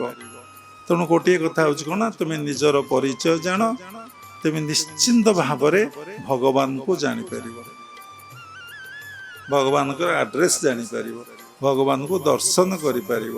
ତେଣୁ ଗୁରୁଦେବ କହୁଥିଲେ, ତମ ଭିତରେ ଭଗବାନଙ୍କର ପ୍ରକାଶ୍ୟ ତୁମେ ଅନୁଭବ କରିପାରୁନ। ତମ ଶରୀରଟା ହେଉଛି ଗୋଟେ ମନ୍ଦିର, ଏ ମନ୍ଦିରରେ 10ଟି ଦ୍ୱାର ଅଛି। ସବୁ ଦ୍ୱାରକୁ ନିରୋଧ କରି ମନ ପ୍ରାଣକୁ ସହସ୍ରାରେ ସ୍ଥିତ କଲେ ତମ 10ମ ଦ୍ୱାର ଯାହାକୁ କୁହାଯାଉଛି ବ୍ରହ୍ମରନ୍ଧ୍ର ସେ ଖୋଲିଯିବ। ଦେଉଳେ ପଶିଣ ଲୟରେ ମଜିଲେ ଦୃଷ୍ଟିରେ ଦେଖିବୁ ନିରାକାର। ତୁ ଆଗ ଦେଉଳେ ପଶ, ତୋର ମନକୁ ବାହାରେ ବୁଲେଇଲେ ହବନି। ମନକୁ ସ୍ଥିର କରିବାକୁ ହେଲେ, ମନକୁ ଶାନ୍ତ କରିବାକୁ ହେଲେ ତମକୁ ମନକୁ ଗୋଟେ ସ୍ପିରିଚୁଆଲ ଏନଗେଜମେଣ୍ଟ ରଖିବାକୁ ପଡ଼ିବ। ଦେଖନ୍ତୁ, ଯେତେ ବହିର୍ମୁଖୀ ସ୍ପିରିଚୁଆଲ ୱାର୍କ, ଅନ୍ତର୍ମୁଖୀ ସ୍ପିରିଚୁଆଲ ୱାର୍କ ଅଛି। ଭଜନ କରିବା, କୀର୍ତ୍ତନ କରିବା, ପୂଜାପାଠ କରିବା, ସତ୍ସଙ୍ଗ କରିବା, ଠାକୁରଙ୍କର ବିଭିନ୍ନ ପ୍ରକାର କର୍ମ ଅଛି, ସବୁ ପର୍ବପର୍ବାଣୀ କରିବା, ଏସବୁ ସ୍ପିରିଚୁଆଲ ୱାର୍କ। କିନ୍ତୁ ଆ ଦ୍ୱାରା ମନ ସ୍ଥିର ଆଉ ଶାନ୍ତ ହବନି। କିନ୍ତୁ ବେଟର ସଂସାର ଠାରୁ, ସାଂସାରିକ କର୍ମ ଠାରୁ ବହୁତ ଉର୍ଦ୍ଧ୍ୱ କର୍ମ। କିନ୍ତୁ ତା ଦ୍ୱାରା ମନକୁ ସ୍ଥିର କରିପାରିବନି, ମନକୁ ଶାନ୍ତ କରିପାରିବନି, ମନକୁ ନିଶ୍ଚଳ କରିପାରିବନି। ଯଦି ଅନ୍ତର୍ମୁଖୀ ସାଧନା କରିବ, ଶାନ୍ତ ହେଇକି ବସିକି ମନକୁ ଜପରେ ଲଗେଇବ। ସମସ୍ତେ କହୁଛନ୍ତି କ'ଣ ନା ସତ୍ୟରେ ତପପୂଜା ଫଳ, ତ୍ରେତାରେ ଯଜ୍ଞାଦି ସକଳ, ଦ୍ୱାପରେ ମୂର୍ତ୍ତି ପୂଜା ଜ୍ଞାନ, କଳିରେ ନାମ ସଂକୀର୍ତ୍ତନ। ସତ୍ୟରେ ସମସ୍ତେ ତପସ୍ୟା କରୁଥିଲେ, ତ୍ରେତାରେ ସମସ୍ତେ ଯଜ୍ଞ କରି ଭଗବାନଙ୍କୁ ପାଇବାକୁ ଲାଗିଲେ, ଦ୍ୱାପରରେ ମନ୍ଦିର ମାନ ହେଲା, ମୂର୍ତ୍ତି ପୂଜା ହେଲା, ତ ଭଗବାନ କୃଷ୍ଣ ଆସିଥିଲେ। କଳିରେ ଲୋକ ମନ ଏତେ ଚଞ୍ଚଳ, ଏତେ ଅସ୍ଥିର, ଏତେ ବିବ୍ରତ, ଏତେ ବ୍ୟତିବ୍ୟସ୍ତ, ଏତେ ବହିର୍ମୁଖୀ ହେଇଗଲେ ଯେ ଭଗବାନଙ୍କୁ କମ୍ପ୍ଲିଟଲି ଭୁଲିଗଲେ। ତାଙ୍କୁ କହିଲେ କଳିରେ ନାମ ସଂକୀର୍ତ୍ତନ। ନାମରେ ଆସିଛୁ, ନାମରେ ଯିବୁ, ନାମ ଗଣ୍ଠି ଧନ କରିଥା, ଇଏ ସତ କଥା। କିନ୍ତୁ ଯଦି ଈଶ୍ୱରଙ୍କ ନାମ ଗୋଟିଏ, ତାହେଲେ ହରେ କୃଷ୍ଣ କାହିଁ ବହୁତ ଗୋଟେ ସମ୍ପ୍ରଦାୟ କହୁଛନ୍ତି। ବାବା କାହାକୁ କ୍ରିଟିସାଇଜ କରୁନାହାନ୍ତି। ଓଂ ନମ ଭଗବତେ ବାସୁଦେବ ବହୁ ଲୋକ କହୁଛନ୍ତି, ଓଂ କୃଷ୍ଣ ମଧୁସୂଦନ ବାସୁଦେବ ଜନାର୍ଦ୍ଦନ କହୁଛନ୍ତି, ସତ୍ୟନାରାୟଣ ଅଭିରାମ ହରେ କୃଷ୍ଣ ହରେ ରାମ କହୁଛନ୍ତି, ନିତାଇ ଗୌର ରାଧେ ଶ୍ୟାମ କାଲି ନିତ୍ୟାନନ୍ଦ ମହାପ୍ରଭୁଙ୍କର ଜନ୍ମଦିନ ହରେ କୃଷ୍ଣ ହରେ ରାମ କହୁଛନ୍ତି। ଏ ବିଭିନ୍ନ ପ୍ରକାର ନାମ ଏ ସଂସାରରେ ଚାଲିଛି। ଜୟ ଶିଶୁଅନନ୍ତ ରାଜାରାମ ସତ୍ୟ ସନାତନ କଳ୍କି ରାମ। ଅନେକ ସମ୍ପ୍ରଦାୟକୁ ଆମେ ବୁଲିଛୁ।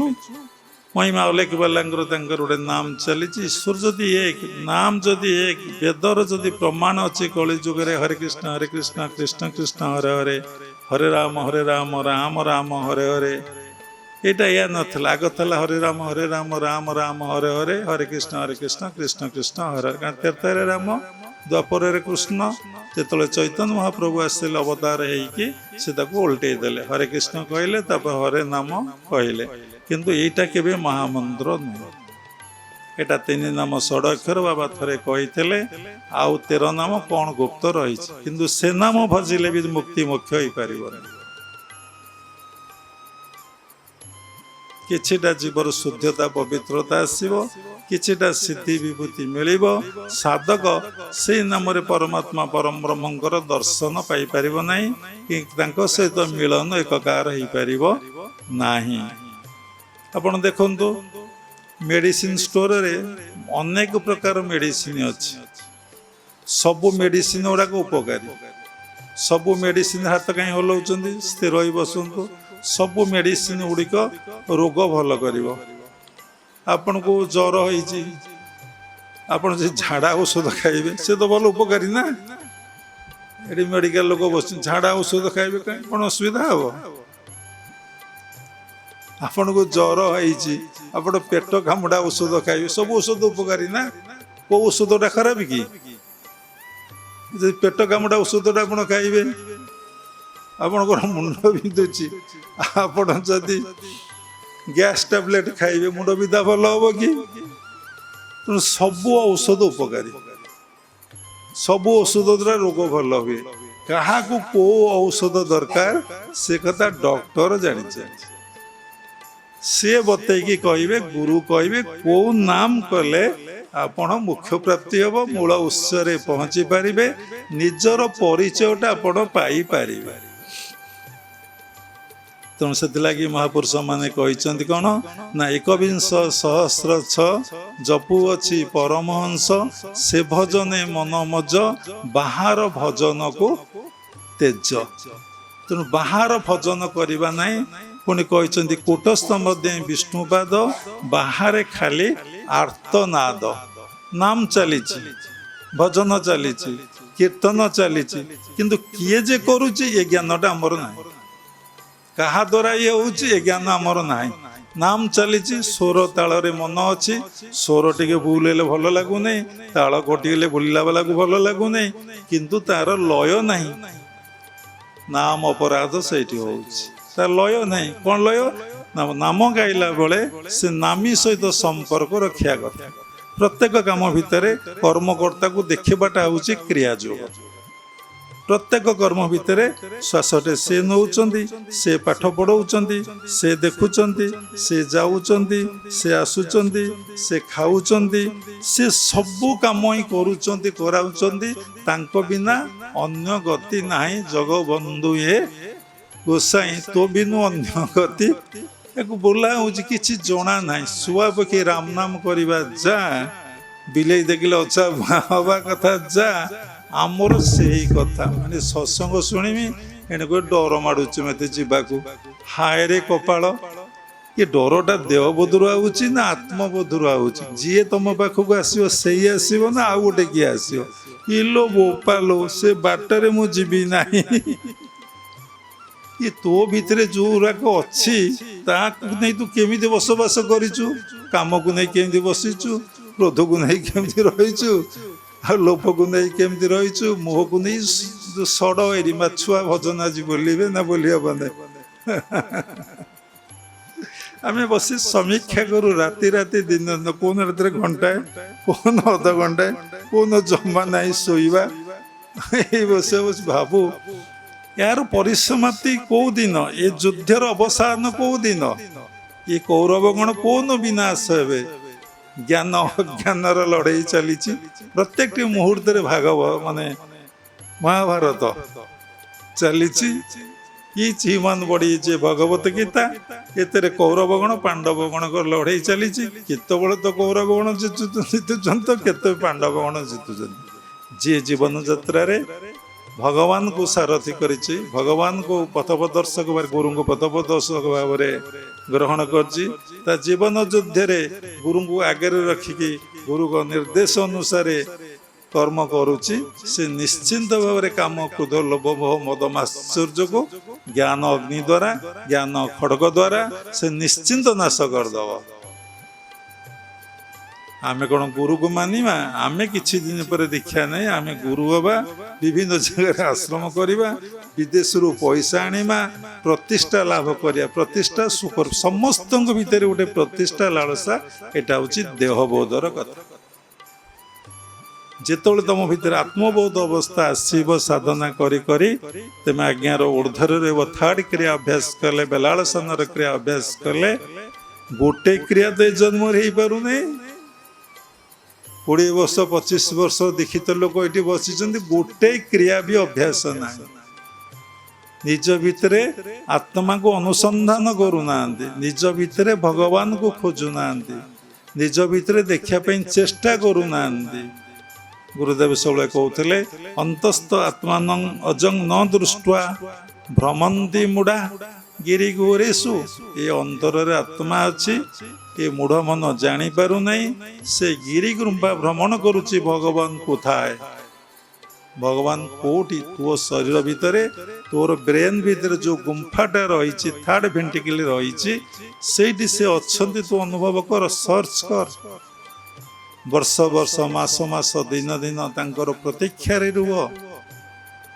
ତାଙ୍କୁ ସବୁ ସମୟରେ ସ୍ମରଣ କର, ସବୁ ସମୟରେ ସେବା କର। ସେବା ଅର୍ଥ ଗୁରୁଦେବ ଯୋଉ ଉପଦେଶ ଦେବେ ସେଥିରେ ସନ୍ଦେହ ଆଉ ସଂଶୟ ରଖିବେ ନାହିଁ।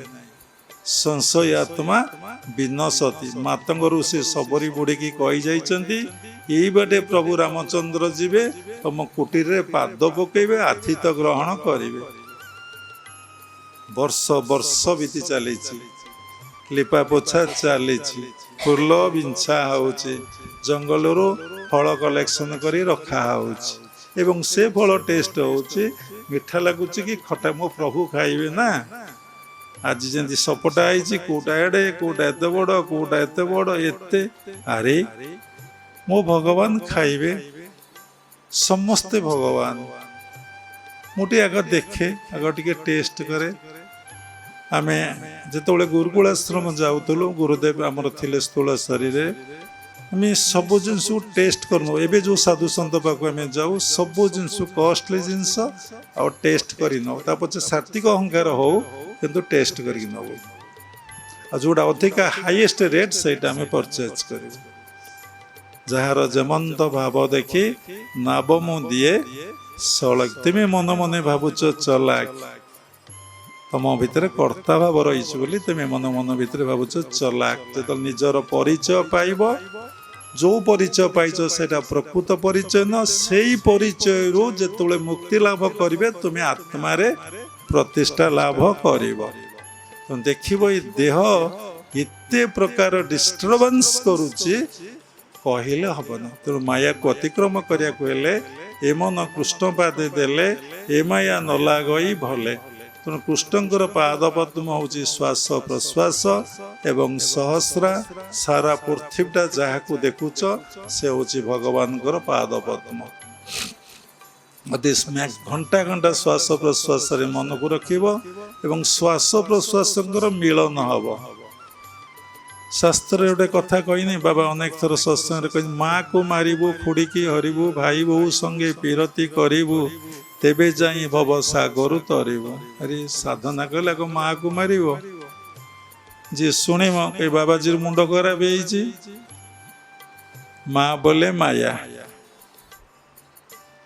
ଆଗ ମାୟାକୁ ମାରିବୁ। ମା ବୋଇଲେ ଯାହା ତମ ଭିତରେ ସୃଷ୍ଟି ହଉଛି, ତମ ମନ ଯାହା ସୃଷ୍ଟି କରୁଛି ସେଇଟା ମାୟା ନା। ସବୁ ମନ ସୃଷ୍ଟି କରିଛି ନା, ବାହା ହେବି, ଘର କରିବି, ପାଠ ପଢ଼ିବି, ଚାକିରି କରିବି, ପୁଣି M.Com ପରେ କ'ଣ CF ନା କ'ଣ CA ପରୀକ୍ଷା ଦେବି, IAS ଦେବି, ଏ ଯେଉଁ ସବୁ ଯାହାଙ୍କର ଇଚ୍ଛା ହଉଛି ମନ ଉଡ଼େଉଛି ନା।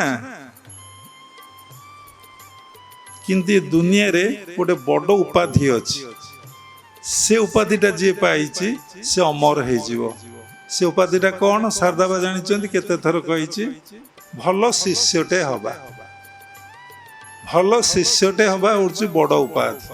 ସେଇ ଭଲ ଶିଷ୍ୟଟା କେତେବେଳେ ହୁଏ ନା, ଯିଏ ନିଜ ଗୁରୁକୁ 100% ଫଲୋ କରେ, ଅନୁସରଣ କରେ। Follow master and B master. କେତେ ଜଣ ମାଷ୍ଟରକୁ ଫଲୋ କରିଛ? ହାତ ଟେକିଲ। କିଏ ମାଷ୍ଟରକୁ ଫଲୋ କରିଛ? ମୋ ବାବା ଏମିତି ଖାଉଛନ୍ତି ମୁଁ ଏମିତି ଖାଇ, ମୋ ବାବା ଏମିତି ବସୁଛନ୍ତି ମୁଁ ଏମିତି ବସିବି। ଆରେ ଟ୍ରାଏ କର, ଚେଷ୍ଟା କର। ବନତ ବନତ ବନ ଯାଇ। Your destiny is in your hand. You can make your own destiny always. ଆଜି ଯେଉଁ ଡେଷ୍ଟିନ୍ଟା ହେଇଛି ତା କର୍ମରୁ ହେଇଛି ନା। ଆଉ ସବୁ ଯେଉଁ କଥା କର୍ମରୁ ସୃଷ୍ଟି ହେଇଛି ନା। ଆଉ ଆଜି ସୋ ୟୁ ରିପ୍। ଯେମିତି ବୁଣିବେ ସେମିତି କାଟିବେ, ଯେମିତି ଯତ୍ନ କରିବେ ସେମିତି ରତ୍ନ ପାଇବେ। ତେଣୁ ବଡ଼ ଉପାଧି ହେଉଛି ସଂସାରରେ ଭଲ ଶିଷ୍ୟଟିଏ ହବା।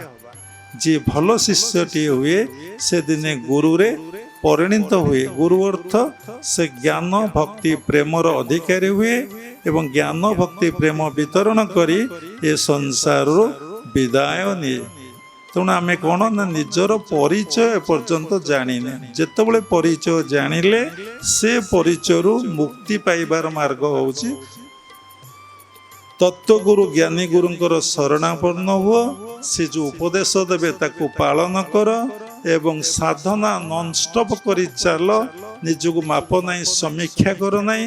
ସାଧନା କରୁ କରୁ ମନର ଏକାଗ୍ରତା ପାଇଁ, ମନର ଶାନ୍ତି ପାଇଁ, ମନର ଆନନ୍ଦ ପାଇଁ ତୁମେ କେତେବେଳେ ବ୍ୟାକୁଳିତ ହୁଅ ନାହିଁ। କାହିଁକି? ତୁମେ ତ ସମର୍ପିତ ହେଇଯାଇଛ, ତୁମେ ତ କର୍ମ କରୁଛ। ତୁମେ ମନର ଏକାଗ୍ରତା ପାଇଁ, ମନର ସ୍ଥିରତା ପାଇଁ, ବିଭୂତି ପାଇଁ, ଲୋକ ମୋତେ ମାନିବେ କି ମୋତେ ଶାନ୍ତି ଆନନ୍ଦ ଲାଗିବ କେତେବେଳେ ଚେଷ୍ଟା କର ନାହିଁ। ହେଲେ ମୁଁ କାହିଁକି ଏହା କରୁଛି? ମନରେ ପ୍ରଶ୍ନ ଉଠିବ, ତୋ ଭିତରେ ଯେଉଁ ଜନ୍ମାନ୍ତର କୁସଂସ୍କାର ଅଛି ସୁସଂସ୍କାର ବି ଅଛି, ସେ କୁସଂସ୍କାର ଯୋଉଗୁଡାକ ଅଛି ସେଗୁଡାକ କ୍ଷୟ ହବାରେ ଲାଗେ। ସେଗୁଡେ ତ ପୁରା ମାତ୍ରାରେ କ୍ଷୟ ହେଇଯାଏ, ତାପରେ ତମ ଭିତରେ ଶାନ୍ତି ଏବଂ ଆନନ୍ଦ ଆସେ। ଯୁଦ୍ଧ ପରେ ଶାନ୍ତି, ୱାର ପରେ ପିସ୍, ୱାର ପରେ ପିସ୍। ସେ ତମ ଭିତରେ ଯୋଉ ଯୁଦ୍ଧ ଲଢ଼େଇ ଚାଲିଥିଲା, ଯେତେବେଳେ ସେ ବନ୍ଦ ହେଇଯିବ ତମକୁ ଶାନ୍ତି ଏବଂ ଆନନ୍ଦ ଲାଗିବ। ତେଣୁ ସମସ୍ତେ ଦୀକ୍ଷା ଦେଲା ପରେ ଗୋଟେ ଭୁଲ କଥା ଭାବନ୍ତି, କାହିଁକି କନସେନ୍ଟ୍ରେସନ୍ ଆସିଲା ନାହିଁ, କାହିଁକି ଶାନ୍ତି ଲାଗିଲା ନାହିଁ, କାହିଁକି ଆନନ୍ଦ ଲାଗିଲା ନାହିଁ, କାହିଁକି ପ୍ରୋବ୍ଲେମ୍ ଆମର ସଲ୍ଭ ହେଲା ନାହିଁ। ଜଣେ ସାଧକ ଥିଲେ, ସେ ସାଧନା କରୁଥିଲେ ସତ କଥା, ଏବଂ ସେ ବହୁଦିନ ଗାୟତ୍ରୀ ମନ୍ତ୍ର ଜପ କଲେ, କୌଣସି ସୁଫଳ ପାଇଲେ ନାହିଁ। କିନ୍ତୁ ପ୍ରତ୍ୟେକ କର୍ମର ଫଳ ଅଛି, ପାଇବେନି ଯିବେ କୁଆଡ଼େ ନା ଜନ୍ମ ଜନ୍ମାନ୍ତର ଯୋଉ କୁକର୍ମ କରାଯାଇଥିଲା ସେ କୁକର୍ମ ଗୁଡ଼ିକ ଏ ସାଧନାରେ କ୍ଷୟ ହବାରେ ଲାଗିଥାଏ। ଲୋନ୍ ତ ହେଇଛି, ଲୋନ୍ ସୁଝିଲା ବେଳେ ସିନା, ସୁଝିଲା ପରେ ସିନା ରିଲାକ୍ସ। ଆଉ ଲୋନ୍ ଅଛି, ଯେତେ ଟଙ୍କା ରୋଜଗାର କଲେ ଅଭାବ ପଡ଼ିବ ନାହିଁ, ଟଙ୍କାର ଭାବ କୋଉଠୁ ଆସିବ? ସିନା ଲୋନ୍ଟା କ୍ଲିୟର କରିଦେଲା ପରେ ଭାବ ଆସିବ। ତାପରେ ନା, ଏ ଗାୟତ୍ରୀ ଉପାସନା ଆମେ ଆଉ କରିବୁ ନାହିଁ।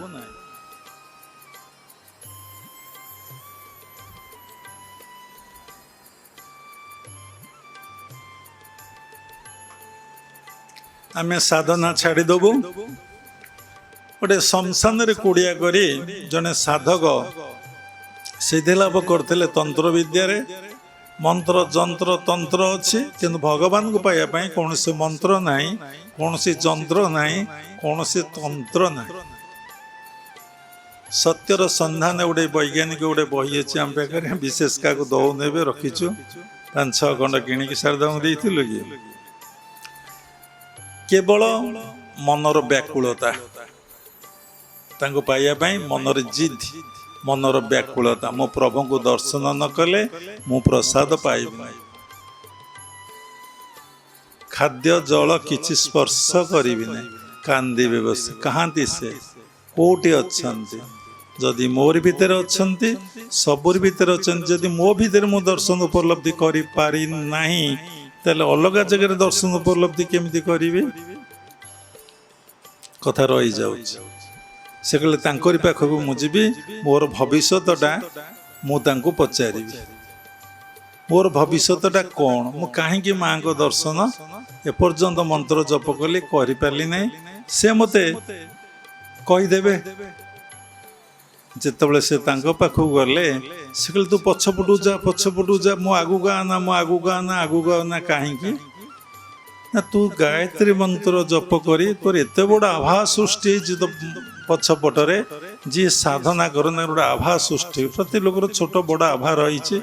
କହିଲେ ସମୟ ପଳେଇବ, ଯେତେ ସାଧନା କରିବେ ସେତେ ଉର୍ଜା ଏନର୍ଜି ଆପଣଙ୍କଠୁ ବାହାରିବ।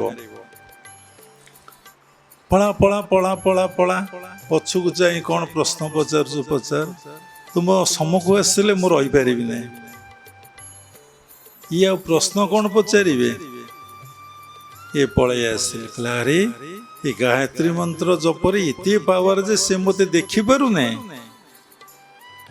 ମୁଁ ତା ସମ୍ମୁଖରେ ଛିଡ଼ା ହେଲେ ତାର ଶକ୍ତି ନାହିଁ ମୋତେ ସେ ଦେଖିବା ପାଇଁ। କହିଲେ ତୋର ଅନେକ ପାପ ଥିଲା, ସେ ପାପ କ୍ଷୟ ହବାର ଲାଗିଛି, ଆଉ ଜମା ଅଳ୍ପ ଦିନ ଅଛି, ତୁ ମନ୍ତ୍ର ଜପ କର, ତତେ ମା ପ୍ରତ୍ୟକ୍ଷରେ ସମ୍ମୁଖରେ ଆସି କ'ଣ କରିବେ ନା ଦର୍ଶନ ଦେବେ। ସେ ଫେରି ଆସିଲେ। ତାପରେ ସେ କହିଲେ ବିବେକାନନ୍ଦ ମଧ୍ୟ ତାଙ୍କ ଲାଇଫରେ ସେମିତି ଜଣେ ସାଧିକା ପାଖକୁ ଯାଇଥିଲେ, ସେ ଏକାନ୍ତରେ ବସି ସମସ୍ତ ଭବିଷ୍ୟତ କହୁଥିଲେ, କିନ୍ତୁ ବିବେକାନନ୍ଦକୁ ଦେଖିଲା ପରେ ସେ କହିଲେ ନା ନା ନା, ତୁମେ ଶୀଘ୍ର ଯାଅ, ଶୀଘ୍ର ମୋ ସମ୍ମୁଖରୁ ପଳେଇ ଯାଅ, ତମକୁ ଦେଖିଲେ, ତମ ତେଜକୁ ଦେଖିଲେ ମୁଁ ସହିପାରୁନାହିଁ। ତେଣୁ ଆମେ ଯେତେବେଳେ ଆପଣ ସାଧନା କରୁଛନ୍ତି, କେତେବେଳେ ଆପଣ ଚିନ୍ତା କରିବେ ନାହିଁ ଯେ ମୋତେ ରେଜଲ୍ଟ କାହିଁ ମିଳିଲା ନାହିଁ। କର୍ମଣି ବାଧିକାରସ୍ତେ ମାଂ ଫଳେଷୁ କ'ଣ କଦାଚନ। ବୁଦ୍ଧଦେବ ବସି 12 ବର୍ଷ ଧ୍ୟାନ କଲେ, ଆଖି ଖୋଲିଲେ ନାହିଁ, ଗଛର ବକଳ ପିନ୍ଧିଲେ, ଗଛ ମୂଳରେ ବସି ଧ୍ୟାନ କଲେ, ଦିନକୁ ସୁଜାତା ନାମୀ କନ୍ୟା ଗୋଟିଏ ଥର ଖାଦ୍ୟ ଗ୍ରହଣ କଲେ ଏବଂ 12 ବର୍ଷ ତପସ୍ୟା କଲା ପରେ ପ୍ରତ୍ୟେକ ପ୍ରଶ୍ନର ଉତ୍ତର, ଯେଉଁ ପ୍ରଶ୍ନ ନେଇ ସେ ଯାଇଥିଲେ ସେ ପ୍ରଶ୍ନର ଉତ୍ତର ପାଇଲେ ନାହିଁ କି ସତ୍ୟକୁ ଦର୍ଶନ କରିପାରିଲେ ନାହିଁ। ତାପରେ ସେ ସମ୍ପୂର୍ଣ୍ଣ ଭାବରେ ଶୋଇଗଲେ। ମନରୁ ଯେଉଁ ପ୍ରଶ୍ନର ଉତ୍ତର, ମଣିଷ କାହିଁକି ଦୁଃଖ ଯନ୍ତ୍ରଣା କଷ୍ଟ ଭୋଗୁଛି, କାହିଁକି ଦୁଃଖ ଭୋଗୁଛି, ଏ ଦୁଃଖର କାରଣ କ'ଣ? ସେ ମଣିଷ କେତେବେଳେ ଆନନ୍ଦ ପ୍ରେମର ଅଧିକାରୀ ହେବ? ଯେପର୍ଯ୍ୟନ୍ତ ଆପଣ ଏକଥା ଭାବୁଛନ୍ତି ଆପଣ ଭିତରେ ଦ୍ୱୈତ ଭାବ ଅଛି, ଆପଣ ଚାହୁଁଛନ୍ତି, ଆପଣ ଭିତରେ କାମନାର ସତ କାମନା ବି ଆପଣ ଭିତରେ ରହିବ ନାହିଁ। କେବଳ ଭଗବାନଙ୍କୁ ଲଭ, କେବଳ ଭଲ ପାଇବେ ଯେତେବେଳେ ଆପଣ ଆତ୍ମବୋଧ ଅବସ୍ଥାରେ ପହଞ୍ଚିବେ। କେବଳ ପରମାତ୍ମା ପରମ ବ୍ରହ୍ମ ପାଖରେ ଆପଣ ମନ ରହିବ ଏବଂ ସାଂସାରିକ କର୍ମ ଯେତିକି କରିବା କଥା ସେତିକି କରିବେ ସାଧାରଣ ମତରେ, କିନ୍ତୁ ସବୁବେଳେ ଆପଣ ସେଇଠି ରହିଥିବେ। ନିରତେ ଥାଇ ପରହିତେ ଈଶ୍ୱର ମାୟା ଜାଣି ଚିତେ। ପର ବୋଲି ଦୁନିଆରେ କିଛି ନାହିଁ, ସମସ୍ତେ ଭଗବାନ। ଯେତେବେଳେ ପରିଚିତରୁ ଆପଣ ମୁକ୍ତି ପାଇ, ନିଜ ପରିଚୟରୁ ଆପଣ ମୁକ୍ତି ପାଇବେ, ଆପଣ ବୋଧ କରିବେ ମୁଁ ସେଇ ଆତ୍ମା। ଯେତେବେଳେ ଆତ୍ମା ବୋଲି ଭାବିବେ ଆପଣଙ୍କର ଆକର୍ଷଣ ଚାଲିଯିବ ଏବଂ ଭଗବାନଙ୍କ ପ୍ରତି, ସାରା ସୃଷ୍ଟି ପ୍ରତି ଆପଣ ଭିତରେ ଲଭଟା ଆସିବ। ଯେପର୍ଯ୍ୟନ୍ତ ଦେହବୋଧ ଆପଣଙ୍କ ଭିତରେ ଅଛି, ଆପଣ ଭିତରେ କେତେବେଳେ ଲଭ ଆସିବ ନାହିଁ। ସେଇଟା ହେଉଛି ଗୋଟେ ଇମୋସନାଲ ଭାବ, ଗୋଟେ ସେଣ୍ଟିମେଣ୍ଟାଲ ଭାବ, ପ୍ରକୃତ ଲଭ ନାହିଁ। ପ୍ରକୃତ ଲଭରେ କୌଣସି ଗଣ୍ଡଗୋଳ ନାହିଁ, ଝାମେଲା ନାହିଁ, ଲିଟିଗେସନ୍ ନାହିଁ, କିଛି ନାହିଁ, କି ପ୍ରାପ୍ତି ନାହିଁ, କି ଦବା ନାହିଁ, କି ନବା ନାହିଁ, କିଛି ନାହିଁ। ସବୁ ଅଛି, କିଛି ନାହିଁ। ସେଥିରେ ଧୂଆଁ ନାହିଁ, ଆଖି କାନ କେବେ ପୋଡ଼ିବ ନାହିଁ, ବିନ୍ଧିବ ନାହିଁ ଏବଂ ତାକୁ ବ୍ୟକ୍ତ କରିବା, କହିବା ଭାରି କଷ୍ଟ। ସେଟା ଅନୁଭବର କଥା। ଏକାନ୍ତରେ ବସି ସେଇଭଳି ଶିଷ୍ୟ ହେଲେ ବୁଝେଇ ଦେଇ କହିଦେଇ ହବ। ତ ଲଭରେ କିଛି ନାହିଁ। ଏକକାର ଭାବ, ମୁଁ ଯିଏ ତୁମେ ସିଏ, ତୁମେ ଯିଏ ମୁଁ ସେ। ଭକ୍ତ ଭଗବାନ ଅଭେଦ, ତେଳେ ମାତ୍ର ନାହିଁ ଭେଦ। ତ ମଣିଷ ପରିଚିତରୁ, ନିଜର ପରିଚୟରୁ ମୁକ୍ତି ପାଇବା ଏତେ ସହଜ ନୁହେଁ। ସେଥିଲାଗି ରାମକୃଷ୍ଣ ପରମହଂସ କହିଲେ, ସାଧୁ ହବାଟା ସହଜ, ମାନେ ସାଧୁ ରୂପ ଧାରଣ କରିବାଟା ହେଉଛି ଗୋଟେ ସହଜ, କିନ୍ତୁ ସରଳ ହବାଟା ଏତେ ସହଜ ନୁହେଁ। ସରଳ ଅର୍ଥ ଯାହାର ଭିତର ବାହାର ସମାନ, ଗୋଟିଏ ଦୁଇଟି ନାହିଁ। କେତେ ଟଙ୍କା କିଏ ରଖିଛ କହିଦେଇ ପାରିବ? କାହାର କେତେ ଜମି ଅଛି କହିଦେଇ ପାରିବ? ହାତ ଟେକିଲ କିଏ କହିଦେଇ ପାରିବ? କେହି କହିବେ ନାହିଁ। କହିବେ ସେଇଭଳି ଜଣେ ଜଣେ ଜନ୍ମ ହେଇଛନ୍ତି ଯେଉଁମାନେ କହିବେ। କିଏ କହିଲ ମୁଁ କାହା ପାଇଁ ବଞ୍ଚିନି, ମୁଁ ଭଗବାନଙ୍କ ପାଇଁ ବଞ୍ଚିଛି, ମୁଁ ଭଗବାନ ପାଇଁ ପାଠ ପଢ଼ୁଛି, ମୁଁ ଭଗବାନଙ୍କ ସେବା ପାଇଁ ଅଛି, ମୁଁ ଭଗବାନ ପାଇଁ ଜୀବନ ଉତ୍ସର୍ଗୀକୃତ କରିଦେଇଛି। ଏ ଜନ୍ମଟା ମୋର ପ୍ରଭୁଙ୍କ ସେବା। ମୁଁ ଜାଣିଲେ, ଜ୍ଞାନ ପାଇଲେ, ମୁଁ ଏତେ ଜନ୍ମ କରିକି ଆସିଛି କିଛି ପାଇନାହିଁ। ଏବେ ବି ଲାଇଫରେ ଦେଖି ସାରିଲେଣି କେବଳ ଦୁଃଖ ଯନ୍ତ୍ରଣା କଷ୍ଟ ବ୍ୟତୀତ ନାହିଁ। ଆପଣ ଦେଖନ୍ତୁ, ଆପଣ ଯାହାକୁ ଭଲ ନ ପାଇବେ ସେ ଆପଣ ଭଲ ପାଇବ ନାହିଁ। ଯାହାକୁ ଆପଣ ଶ୍ରଦ୍ଧା ନ କରିବେ ସେ ଆପଣ ଶ୍ରଦ୍ଧା କରିବ ନାହିଁ। ଯାହାକୁ ଆପଣ କିଛି ଦେବେ ନାହିଁ ସେ ଆପଣ କିଛି ଭଲ ପାଇବନି। ଆପଣ ଯାହା ପାଇଁ ତ୍ୟାଗ କରିବେ ନାହିଁ ସେ ଆପଣ ପାଇଁ ତ୍ୟାଗ କରିବେ ନାହିଁ। ଆମ ଜୀବନର ଅନୁଭବ, ଏଇ ମୁହୂର୍ତ୍ତରେ ଫୁଲମାଳ, ଏଇ ମୁହୂର୍ତ୍ତରେ ଜୋତାମାଳ, ଏଇ ମୁହୂର୍ତ୍ତରେ ତାଙ୍କୁ ଦେଇଛ, ଶ୍ରଦ୍ଧା କରିଛ, ସେ ଦୌଡ଼ିଛନ୍ତି। ଏଇ ମୁହୂର୍ତ୍ତରେ ତମ ପାଦ ପୁଣି ଚିପି ଦେଲେ, ତମେ ଦେଲନି, ଆଉ ଆସିବନି। ଇଏ ତ ଭଗବାନଙ୍କର ମାୟା, ଏ ତ ଭଗବାନଙ୍କ ଲୀଳା, ଏ ତ ଭଗବାନଙ୍କର ଖେଳା। କୋଉଥିରେ ଦୁଃଖ ପ୍ରକାଶ କରିବାର ନାହିଁ, କାରଣ ଯିଏ ଅନୁଭବ କରିଛି ଗୋଟିଏ ଶକ୍ତି ହିଁ ସବୁ କରୁଛି, ସବୁ ତାର ଲୀଳା ଓ ଖେଳା। ତାକୁ କୌଣସି ଜିନିଷ ସ୍ପର୍ଶ କରିବ ନାହିଁ, କୌଣସି ଆକର୍ଷଣ ସ୍ପର୍ଶ କରିବ ନାହିଁ। ସେ ସଂସାର ଭିତରେ ରହିଥିବ, ସବୁ କାମ ତାର ସ୍ମୁଥଲି ହେଉଥିବ, ସେ ଟେନସନରେ ରହିବ ନାହିଁ ଏବଂ ଯେତେବେଳେ ଯାହା ଦରକାର ତାହା ପରମ ପିତା ପରମ ବ୍ରହ୍ମ ତାକୁ ଖୁସିରେ ଅର୍ପଣ କରିଦେବେ। ଏଇ କଥା କେବଳ ଅନୁଭବୀ ହିଁ ଜାଣେ। ପ୍ରତ୍ୟେକଟି ସମୟରେ ଯିଏ ଦେଖୁଛି ଭଗବାନ ବିଭିନ୍ନ ମାଧ୍ୟମରେ ମୋତେ ହିଁ ଗାଇଡ କରୁଛନ୍ତି। ବିଭିନ୍ନ ମାଧ୍ୟମରେ ସେ ମୋତେ କହୁଛନ୍ତି। ଅନୁଭବ ହେଲାଣି। ପକ୍ଷୀଟେ ବୋବେଇଲେ ମଧ୍ୟ ଦେଖିବେ, ବିଲାଉଟି ମ୍ୟାଉ କଲେ ବି ଦେଖିବେ, ଗଛର ପବନ ବହିଲେ ବି ଦେଖିବେ। ସବୁରି ଭିତରେ ସେ କଥା କହୁଛି। ଯେତେବେଳେ ଗୋଟେ ଗୋଟେ ଝଟକା ଦଉଛି ଏବଂ ସେ ମୋତେ ପରିବର୍ତ୍ତନ କରୁଛି ଏବଂ ସଚେତନ କରିଦଉଛି, ତୁ ମୋତେ ଭଲ କି ବୁଝୁ, ଜାଣିଛି। ଆପଣ ତ ଏଡ଼ିକି ମୁହଁ ଓଳେଇ ଗୋଟେ ଝଟକାରେ ଗଣ୍ଡଗୋଳ କରି ଭାବରେ ଛୁ ଆଉ ଆଶ୍ରମ ଆସିବୁନି।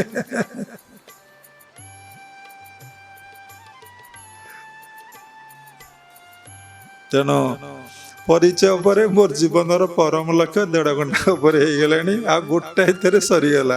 ପରମ ଲକ୍ଷ୍ୟ ଆମେ ସମସ୍ତେ ଲକ୍ଷ୍ୟ ନେଇକି ଚାଲିଛେ। କିଏ ଡାକ୍ତର ହବ, କିଏ ଇଞ୍ଜିନିୟର ହବ, କିଏ ଆଇଏସ୍ ହବ, କିଏ ୟୁଏସ୍ ହବ, କିଏ କ୍ଲର୍କ ହବ, କିଏ ଚାଷୀ ହବ, କିଏ ବିଜନେସମ୍ୟାନ୍ ହବ। ଏଠି ଯେତେ ବସିଛ ସମସ୍ତେ ଲକ୍ଷ୍ୟ ନିର୍ଣ୍ଣୟ କରିଦେଇଛ, କେବଳ ଆମକୁ ଛାଡ଼ି। ଆଉ ଆମର କ'ଣ ପିଲାଦିନରୁ କିଛି ଲକ୍ଷ୍ୟ ଅଛି? ଗୋଟିଏ ଲକ୍ଷ୍ୟ, ନିଜକୁ ଚିହ୍ନିବା, ନିଜକୁ ଜାଣିବା, ନିଜକୁ ଅନୁଭବ କରିବା, ନିଜର ସେବା କରିବା। ତାପରେ ସମସ୍ତଙ୍କୁ ଚିହ୍ନିବା, ସମସ୍ତଙ୍କୁ ଜାଣିବା, ସମସ୍ତଙ୍କୁ ଅନୁଭବ କରିବା, ସମସ୍ତଙ୍କର ସେବା କରିବା। ଆଗ ନିଜେ, କାରଣ ବଡ଼ ସ୍ୱାର୍ଥପର ମଣିଷ। ସ୍ୱାର୍ଥପର ନହେଲେ ସାଧନା ହବ ନାହିଁ। ତମକୁ ବଡ଼ ସ୍ୱାର୍ଥପର ହବାକୁ ପଡ଼ିବ। ଏ କଥା ବୁଦ୍ଧଦେବ କହିଥିଲେ। ଛାଡ଼ି ଦେଇ ପଳେଇଲେ ନା, ବାପାକୁ ଛାଡ଼ିଲେ, ମାଆକୁ ଛାଡ଼ିଲେ। ବୁଦ୍ଧଦେବ ଏକୁଟିଆ ନୁହଁ, ପ୍ରତ୍ୟେକ ସାଧୁ ସନ୍ଥ ଛାଡ଼ି ଦେଇ ପଳେଇବେ। ଯେମିତି ଆମର ଏଠି କେତେ ଶିଷ୍ୟ ବହିଛେ, ବାପାଙ୍କ ସେବା କରିବୁ, ମାଆଙ୍କ ସେବା କରିବୁ, ଆମେ ଅମକ ଲୋକର ସେବା କରିବୁ। ମାଆଙ୍କ ଠାରୁ 100 ଗୁଣରେ ବଡ଼ ହଉଛନ୍ତି ଗୁରୁ, ବାପାଙ୍କ ଠାରୁ 1000 ଗୁଣରେ ବଡ଼ ହଉଛନ୍ତି ଗୁରୁ, ସମସ୍ତଙ୍କ ଠାରୁ 1,000,000 ଗୁଣରେ ବଡ଼ ହଉଛନ୍ତି ଗୁରୁ। କେବେ ଗୁରୁଙ୍କ ସେବା କରିଛ? ଗୁରୁଙ୍କର ସାନ୍ନିଧ୍ୟ ଲାଭ କରିଛ? ଗୁରୁଙ୍କ କଥା ମାନିଛ? ଗୁରୁଦେବ ଯେଉଁ ଉପଦେଶ ଦେଇଛନ୍ତି ତାଙ୍କୁ ଜୀବନରେ ପାଳନ କରି ଦେଖିଛ? ବାପା ମା ଏ ଦୁନିଆରେ ଯେତେ ଅଛନ୍ତି ସମସ୍ତଙ୍କ ଉର୍ଦ୍ଧ୍ୱରେ ଯେ ମୋ ଗୁରୁ ଅଛନ୍ତି, ଏକଥା କେବେ ଭାବି ପାରିଛ? ତେଣୁ ତ ଦେଇନ, ଭାବିବ, କିନ୍ତୁ ପରୀକ୍ଷା ଦେଇନ, ପାସ୍ କଲେ କୋଉଠୁ ଆସିବ? ତେଣୁ ତ ପାଠ ପଢିନ, ପରୀକ୍ଷା ଦେବାକୁ ଯିବ କେମିତି? ତେଣୁ ତ ପାଠ ପଢିନ, ପରୀକ୍ଷା ଦେବାକୁ ଯିବ କେମିତି?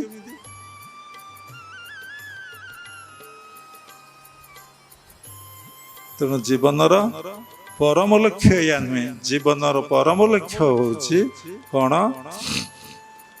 ନା, ମୁଁ ଯାହା କହିକି ଆସିଛି ତାହା କରିବି। କ'ଣ କହିକି ମା ଘରକୁ ମୁଁ ଅନେକ ଥର ଆସିଲେଣି।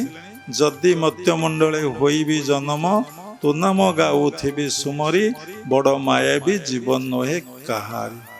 ମୋର ପରମ ଲକ୍ଷ୍ୟ, ପରମ କର୍ତ୍ତବ୍ୟ, ପ୍ରଭୁ ତମକୁ ସ୍ମରଣ କରିବି ଆଉ ତୁମର ସେବା କରିବି। ପ୍ରତ୍ୟେକଟି ମୁହୂର୍ତ୍ତରେ ମୁଁ ତମକୁ ଚିନ୍ତନ କରିବି ଆଉ ତମକୁ ମୁଁ ସେବା କରିବି। ଯେକୌଣସି କର୍ମ ଭଗବତ କର୍ମ ଭାବିବେ। ଯେକୌଣସି କାହାକୁ ଦେବେ ଖାଇବାକୁ, ସେଇ ଭଗବାନଙ୍କୁ ରିଏଲି ଭଗବାନ ଖାଉଛନ୍ତି। କାହାର ସେବା କରିଦେଲେ ସେଇ ତାଙ୍କରି ସେବା କରିଦେଲେ। ଯାହାକୁ ଦେଲେ ତାଙ୍କୁ ଦେଲେ, ଯାହାକୁ ଦେଖିଲେ ତାଙ୍କୁ ଦେଖିଲେ, ଯିଏ କହିଲା ସେ କହିଲା। ଏଇଟା ହଉଛି ପରମ ଲକ୍ଷ୍ୟ। ସଂକ୍ଷେପରେ କହୁଛୁ, ସମୟ ନାହିଁ। ଏଇଟା ହଉଛି ପରମ କର୍ତ୍ତବ୍ୟ ଆମ ମାନଙ୍କର। ଆପଣ ଗୃହସ୍ଥ ଆଶ୍ରମରେ ରୁହନ୍ତୁ, ବ୍ରହ୍ମଚାରୀ ଆଶ୍ରମରେ ରୁହନ୍ତୁ, ସନ୍ନ୍ୟାସ ଆଶ୍ରମରେ ରୁହନ୍ତୁ, ଯୋଉ ଆଶ୍ରମରେ ରୁହନ୍ତୁ, ସବୁବେଳେ ଆତ୍ମବୋଧ ଅବସ୍ଥାରେ ରହିବେ। ଆଉ ଯେକୌଣସି କର୍ମ କରୁଛନ୍ତି ସେଇଟା ଭଗବତ କର୍ମ ବୋଲି ଭାବିବେ। ତାକୁ ଶ୍ରଦ୍ଧାରେ, ଭାବରେ, ଆନନ୍ଦରେ, ପ୍ରେମରେ କରିବେ। ତେଣୁ ଜୀବନଟା ସେବାମୟ ହେଇଯିବ। ପ୍ରତ୍ୟେକ କର୍ମ ଭଗବାନଙ୍କୁ ସମର୍ପଣ ହେଇଯିବ। ଯେତେବେଳେ ସବୁ କାମ ତୁମେ କରୁଛ, ତୁମାର କର୍ମ ତୁମେ କର, ଲୋକେ ବୋଲେ କରି ଆମେ। ସବୁ କାମ ତୁମର, ତୁମେ କରୁଛ। ଏଠାରେ ମୁଁ ବୋଲି କିଛି ନାହିଁ। ଯୋଉ ମୁଁ ଅଛି ସେ ମୁଁଟା ହଉଛି ତୁମେ। କ୍ରିୟା ଯୋଗର ସାର କଥା, କରି କରାଉ ଥାଏ ମୁହିଁ, ମୋ ବିନୁ ଅନ୍ୟ ଗତି ନାହିଁ, ବା ତୋ ବିନୁ ଅନ୍ୟ ଗତି ନାହିଁ। ତୋ ବିନା କାହାର, ଜଗବନ୍ଧୁ ହି ଗୋସାଇଁ, ତୁମ ଶ୍ରୀଚରଣ ବିନୁ ଅନ୍ୟ ଗତି ନାହିଁ। କାହାର ପାଦ ଧର ନାହିଁ, କାହାର ହାତ ଧର ନାହିଁ, ପାଦ ଧର। ବାହାରିଲେ ହାତର ହାତ ଗଣ୍ଠି ପଡୁଛି, ପାଦର ଗଣ୍ଠି ପଡୁଛି। ହାତ ଧଇଲା ମାନେ କେତେବେଳେ ଛାଡି ହେଇଯିବ, ପାଦ ଧଇଲା ଆଉ ଛାଡି ହବନି। ବହୁତ କଥା। ତେଣୁ ଆମେ ଜୀବନଟାକୁ ସାଧନା କରି କରି ଚାଲିଲେ, ଆଗ ଚିନ୍ତନ କରିବେ, ଆଗ ବିଚାର କରିବେ, ତାପରେ ସାଧନା କରି କରି ସର୍ଚକ୍ର ଭେଦ କଲେ ଆପଣ ଭିତରେ ଆତ୍ମବୋଧ ଅବସ୍ଥା ଆସିବ। ଯେତେବେଳେ ଆତ୍ମବୋଧ ଅବସ୍ଥା ଆସିବ, ଆପଣ ଭିତରେ ପ୍ରେମ ଭାବଟା ଆସିବ, ଭକ୍ତିଟା ଆସିବ। ଆଗ ଜ୍ଞାନ ଆସିବ, ଜ୍ଞାନ ପରେ ଭକ୍ତି ଆସିବ, ଭକ୍ତି ପରେ ପ୍ରେମ ଭାବଟା ଆପଣ ଭିତରେ ଆସିବ। ତେଣୁ ଆପଣ ଏଇ ସଂସାର ଭିତରେ ସମସ୍ତେ ରହିବେ, ଆପଣ ବି ରହିବେ। ଆପଣ ଆନନ୍ଦରେ ଥିବେ, ପ୍ରସନ୍ନରେ ଥିବେ। ସେ ଦୁଃଖ, ଯନ୍ତ୍ରଣା, କଷ୍ଟ ସବୁ ସମୟରେ ବିଚାର, ସବୁ ସମୟରେ ଚିନ୍ତା, ସବୁ ସମୟରେ ବ୍ୟସ୍ତ, ସବୁ ସମୟରେ ବିବ୍ରତ। ଏଇ ଜୀବନଟା ଯେ ସଂଘର୍ଷମୟ, ଏ ଜୀବନରେ ଷ୍ଟ୍ରଗଲ, ଏବଂ ଜୀବନଟା ଯେ କାମନା ବାସନାରେ ପରିପୂର୍ଣ୍ଣ। ଯୋଉଠିକି ଯାଆନ୍ତୁ ସେଠି ଦେଖିବେ ପ୍ରୋବ୍ଲେମ ଅଛି, ସବୁଠି ସମସ୍ୟା ଅଛି। ହେମନ୍ତ ଭୂଇଁ ଯେଉଁଠାରେ କିଛି ନାହିଁ ସେଟା ହଉଛି ସହସ୍ରା। ଆଜ୍ଞାରେ ବି ଲୀଳା ଖେଳା ଅଛି, ବିଭୂତି ଅଛି, ଐଶ୍ୱର୍ଯ୍ୟ ଅଛି, ଯଶ ସମ୍ମାନ ପ୍ରତିଷ୍ଠା ଆସିଛି। ଯୋଉ ମୂଳ ଉତ୍ସରୁ ତମେ ଆସିଛ, ସେଇ ମୂଳ ଉତ୍ସକୁ ଯିଏ ସବୁବେଳେ ଯାଇପାରେ, ତା ପାଇଁ ସଂସାରରେ କିଛି ନାହିଁ। ସେ ଦେଖେ ସବୁ ଖେଳ, ସବୁ ଚାଲିଛି, ସେ କୋଉଥିରେ ଇନଭଲ୍ଭ ହୁଏ ନାହିଁ। କେମିତି ସେଟା ଜଣା ପଡେ ନା, ତାର କ୍ରିୟା ପ୍ରତିକ୍ରିୟା ନଥାଏ। କ୍ରିୟା ପ୍ରତିକ୍ରିୟାର ঊର୍ଧ୍ୱକୁ ସେ ଯାଇଥାଏ। ସେ ଦେଖେ ଯାହା ଆଜି ଘଟଣା ଘଟିଲା, ଯାହା ବି ପ୍ରତ୍ୟେକଟି ମୁହୂର୍ତ୍ତରେ ଘଟୁଛି, ସେଇ ପରମ ପିତା ପରମ ବ୍ରହ୍ମ ବିଭିନ୍ନ ରୂପରେ ରହି ଏ ସମସ୍ତ ଲୀଳାକୁ ସେ ସମ୍ପନ୍ନ କରୁଛନ୍ତି। ତାଙ୍କ ବିନା କେହି ନାହିଁ, ମୁଁ ହଉଛି ସେଇ, ଏବଂ ମୁଁ ତାଙ୍କର ଅଂଶ ବିଶେଷ। ମୋର କିଛି ଚିନ୍ତା କରିବାର ନାହିଁ। ସୁଖେ ଦୁଃଖେ ସମକୃତ୍ୱା, ଲାଭେ ଅଲାଭେ ସମଭାବ, ଦୁଃଖ ହରସ ନ କରୁ। ଦୁଃଖ ନାହିଁ କି ହର୍ଷ ବି ନାହିଁ, ସବୁ ତୁମେ। ଆଉ ଯିଏ ଏଇ ଭାବରେ ରହିଛି, କେବେ ଭଗବାନଙ୍କ ନିକଟରେ କୌଣସି କଥା ପାଇଁ ପ୍ରାର୍ଥନା କରିବ ନାହିଁ। ଭୌତିକ ଜଗତର କଥା ପାଇଁ ଗୁରୁଙ୍କ ନିକଟରେ ପ୍ରାର୍ଥନା କରିବ ନାହିଁ, କାରଣ ଏ ସବୁ ଅନିତ। କେତେ ପ୍ରାର୍ଥନା କରିବ, କେତେ ମାଗିବ। ସେଥିଲାଗି ଗୁରୁଦେବ କହୁଥିଲେ, ତୁମେ ସାଧନା କର, ସାଧନା କର, ସାଧନା କର। Love love love love is the principal thing. ଖାଲି ତାଙ୍କୁ ଭଲ ପାଅ, ଭଲ ପାଅ, ଭଲ ପାଅ। ତମର କ'ଣ ଦରକାର, ତୁମେ ଯାହା ଜାଣିଛ ସେ ତାଠାରୁ ଅଧିକା ଜାଣିଛନ୍ତି। ସେ ଆଚ୍ଛା ମାଲିକ। ଯେମିତି ମାଲିକ ପାଖରେ ମଜୁରୀ ମୂଲ ଲାଗିଲେ, ଭଲ ମାଲିକ ପାଖରେ ମୂଲ ଲାଗିଲେ ଯେମିତି ଯେତିକି ପ୍ରାପ୍ୟ ଅଧିକା ମଜୁରୀ ମିଳେ, ଯେ ଆଚ୍ଛା ମାଲିକ, ତା ପାଖରେ ଯିଏ ମନପ୍ରାଣ ଅର୍ପଣ କରିଦେଲା, ସେ ତୁମ ସବୁ କିଛି ଅଜାଡ଼ି ଦେବେ, ତମକୁ ସେ ପରିପୂର୍ଣ୍ଣ କରିଦେବେ। ପରିପୂର୍ଣ୍ଣ ତ ତମର ଆଉ କିଛି ଆବଶ୍ୟକ ନାହିଁ, ତୁମେ ଜନ୍ମରେ ଫିଲ୍ କରିବ। ଏବଂ ତୁମ ଯୋଉଠି ରଖିବା କଥା ସେଇଠି ରଖିବେ, ଯାହା ଖାଇବାକୁ ଦେବା କଥା ସେ ଖାଇବାକୁ ଦେବେ, ଏବଂ ଯାହା ତୁମର ଯତ୍ନ ନେବା କଥା ସେ ନେବେ। ଭକତ ଜନେ ବସ ମୁହିଁ, ତାର ରକ୍ଷଣେ ମୋର ଦେଇ। ଆଉ ଗୋଟେ କ'ଣ, ସର୍ବଦା ମୋର ଭକତ, ସର୍ବଦା ମୋର କାର୍ଯ୍ୟ ରତ। ଭକ୍ତ ଯିଏ ସର୍ବଦା ମୋରି କାମ କରୁଥିଲେ। ଆପଣ ଜାଣିପାରିବେ ଏଇ ଜୀବନଟା କ'ଣ କରିକି ଆସିଥିଲା ଏବଂ ଏବେ ସେ କ'ଣ କରୁଛି, ଏବଂ ଯାହା ସେ କରୁଛି ସେ ଦିନେ ମରିବ, ଏବଂ ସେଇ ସଂସ୍କାର ନେଇକି ସେ ପୋଡ଼ି ହେବ ସ୍ଥୂଳ ଶରୀର, ସୂକ୍ଷ୍ମ କାରଣ ଶରୀର ପୋଡ଼ି ହେବ ନାହିଁ। ସେ ବାହାରିକି ପଳେଇବ, ଏବଂ ସେ ଯେତେ ଦିନ ରହିବା କଥା ରହିବ। ପୁଣି ଭଗବାନ ଯୋଉ ପିତାମାତା ଗର୍ଭକୁ ପଠେଇବା କଥା ସେଇଠିକି ପଠେଇ ଦେବେ।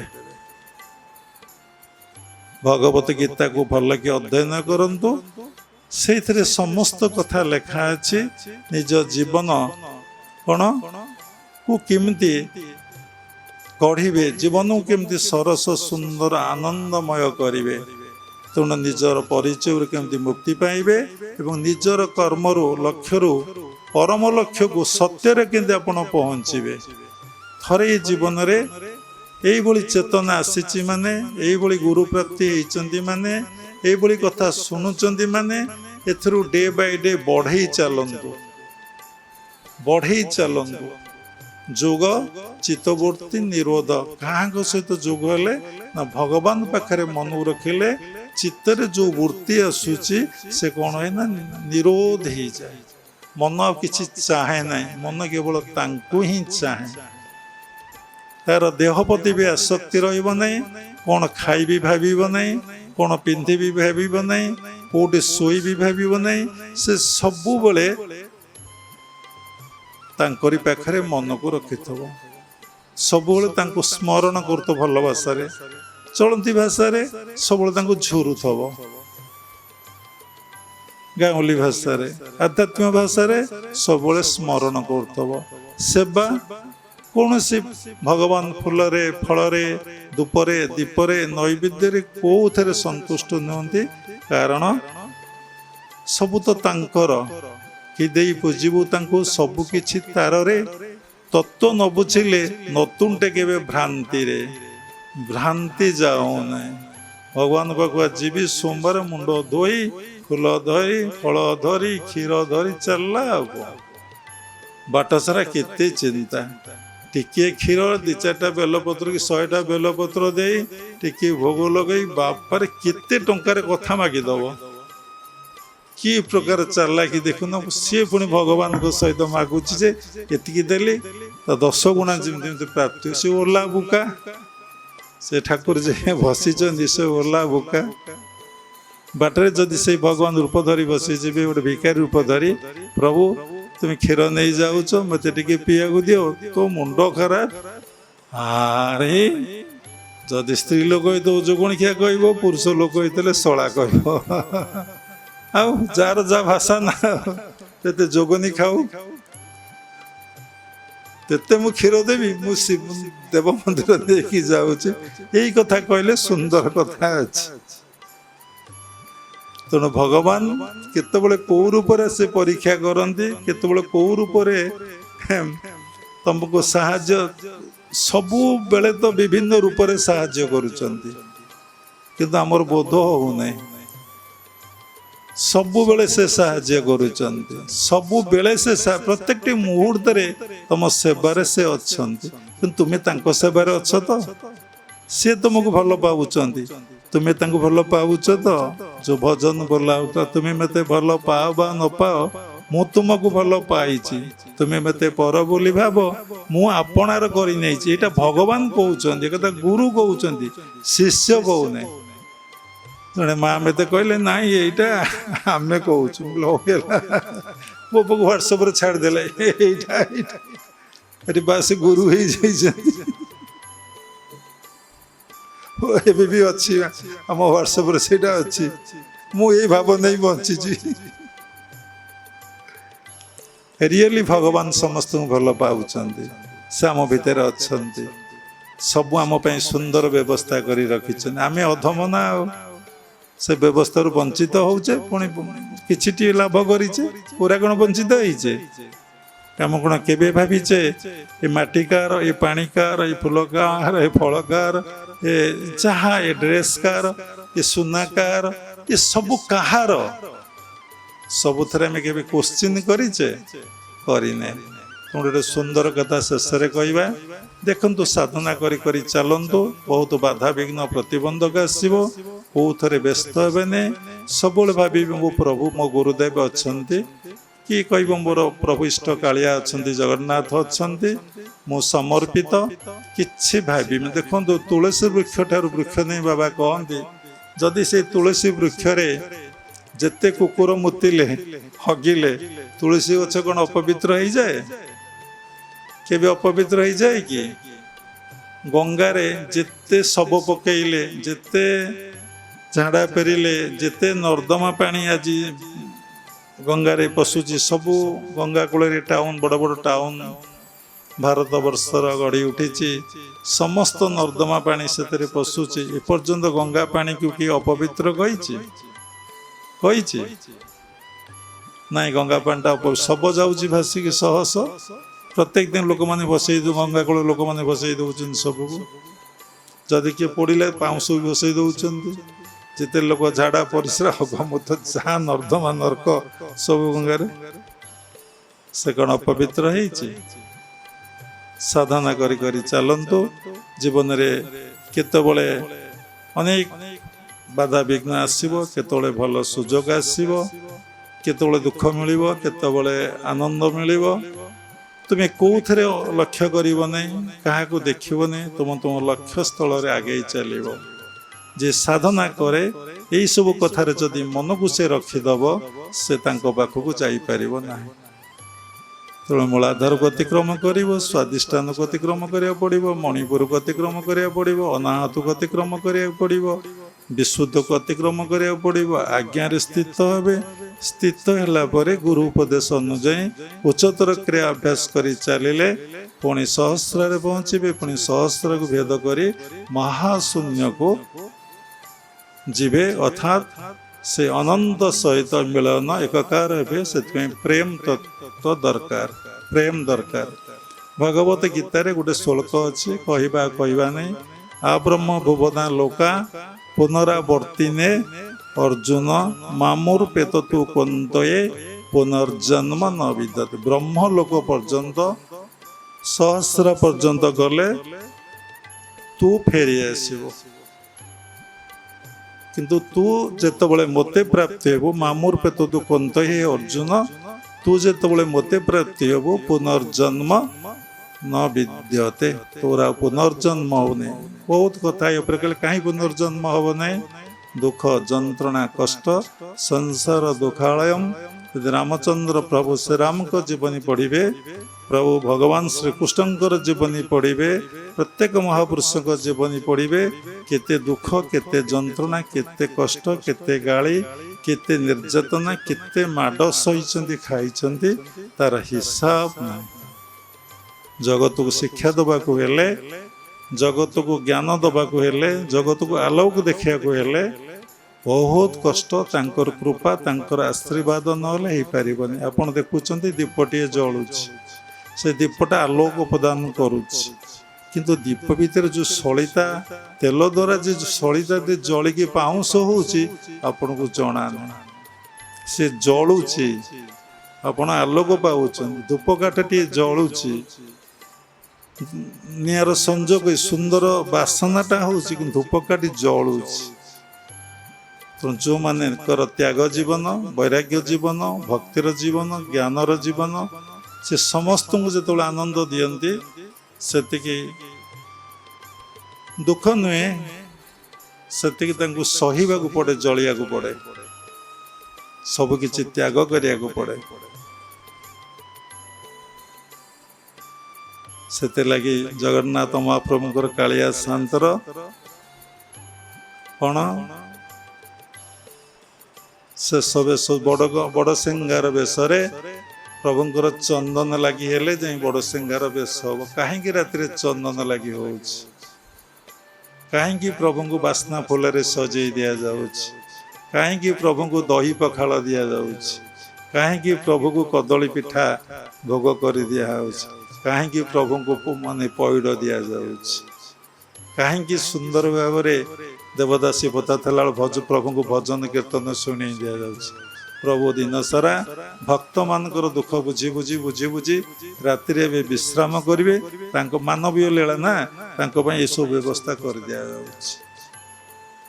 ସେମିତି ସାଧୁମାନେ, ଗୁରୁମାନେ କିଛି କଷ୍ଟ ତ ନୁହେଁ, ସେଇଭଳି ଜଳିକି ସମସ୍ତଙ୍କୁ ଆନନ୍ଦ ପ୍ରଦାନ କରନ୍ତି। ଯେ ପ୍ରକୃତ ଭକ୍ତ, ଯେ ପ୍ରକୃତ ଶିଷ୍ୟ, ସେ ଗୁରୁଙ୍କର କଥା ବୁଝିପାରନ୍ତି, ଗୁରୁଙ୍କ ସେବାରେ ଥାଆନ୍ତି। ଗୁରୁଙ୍କୁ ଯେମିତି ପ୍ରଭୁଙ୍କୁ ଆନନ୍ଦ ଦିଆଯାଏ, ସେ ସେମିତି ଭଗବାନଙ୍କୁ ଆନନ୍ଦ, ଗୁରୁଙ୍କୁ ଆନନ୍ଦ ଦେଇ ତାପରେ ପ୍ରଣାମ କରି ଶୋଇବାକୁ ଯାଆନ୍ତି। ଛାଡ଼ନ୍ତୁ ଏସବୁ ଭକ୍ତି ମାର୍ଗର କଥା।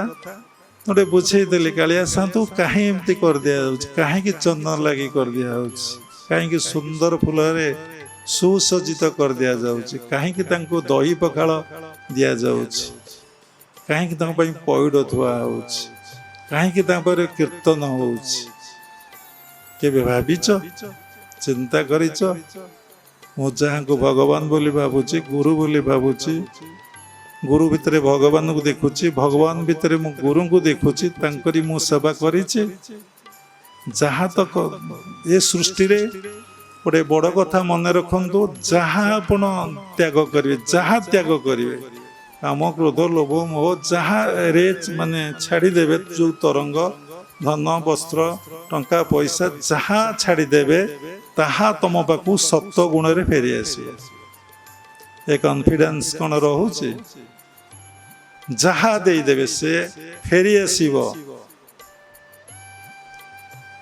आओ जेते फूल दियो गीतार सार कथा धूप दियो नैवेद्य कर ठाकुर पूजा कर ध्यान कर जप कर कायरे वाक्यरे मनरे काहारी को कष्ट देव ना कारण समस्ते भगवान साइलेंस रहिबो कायरे कष्ट कह बुझा पड़ो वाक्यरे मन माने आहुरी डेंजर से लगे प्रत्येक वक्ता माने प्रवचन शेष बोलते कहीं तार अर्थ बुझी न था सर्वे भवन्तु सुखिन सर्वे सन्तु निरामया सर्वे भद्राणि पश्यन्तु माँ कश्चित दुख भाग भवे समस्ते कहती किए न खाई क्या खाया किए न पिंधि क्या पिंधिया किए घोरी शीत दिने गरीब लोकटे शालटे गरीब कहीं ना बुझापी कह समस्ते भगवान तुम्हें दुख पाच टिके नियो मो प्रभु सेवा मु करुचे कार फैन टे नहीं गरम हो फैन टे नहीं देच साधना करी चल जिते ऊर्ध्वरे पाखरे मन रखिब जेमती परम पिता दयालु समस्त को से पालन करुचंती चोर को साधु को सन्थु को समस्त को तुमर मनरे समस्त प्रति दया भाव आसब प्रेम भावटा आसब जीवरे दया हब नाम रुचि हब नाम बोले हरे कृष्ण नुह निताई गौर नुह श्री कृष्ण चैतन्य नुह प्रकृत नाम जो नाम को धरिकी आस जो नाम रे अच्छा से सोहं प्रकृत ब्रह्म नामटा ब्रह्म मंत्र रे सबले मन रे छाड़ रे मन भवेर आशा अजबा मंत्रे करे निशा निशा निशा खाइले न खाइले जमती मनुष्य रही पारे नहीं भवेर आशा रखने नाम को मात्र संसार रुह देखो समस्त कर्म से तुमर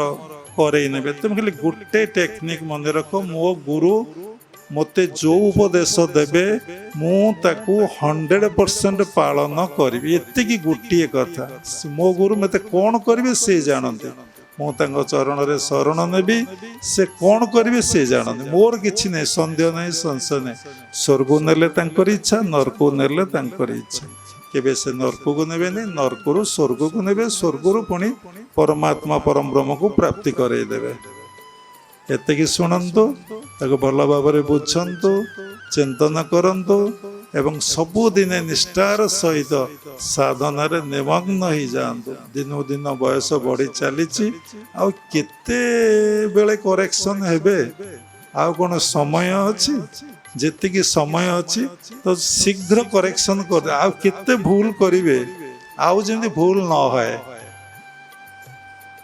शेष क्रियायोग परंपरार समस्त गुरु मान को मु प्रणाम करुचे विश्वर प्रत्येक संप्रदायर गुरु मान को मु प्रणाम करुचे उपस्थित भगवत स्वरूपगण सबुरी भितर परमात्मा को उपलब्धि करी मु प्रणाम करुचे सर्वे भवन्तु सुखिन सर्वे सन्तु निरामया सर्वे भद्राणि पश्यन्तु माँ कश्चित् दुख भाग भवेत् जय गुरुदेव जय जगन्नाथ हरि ओम तत्सत्।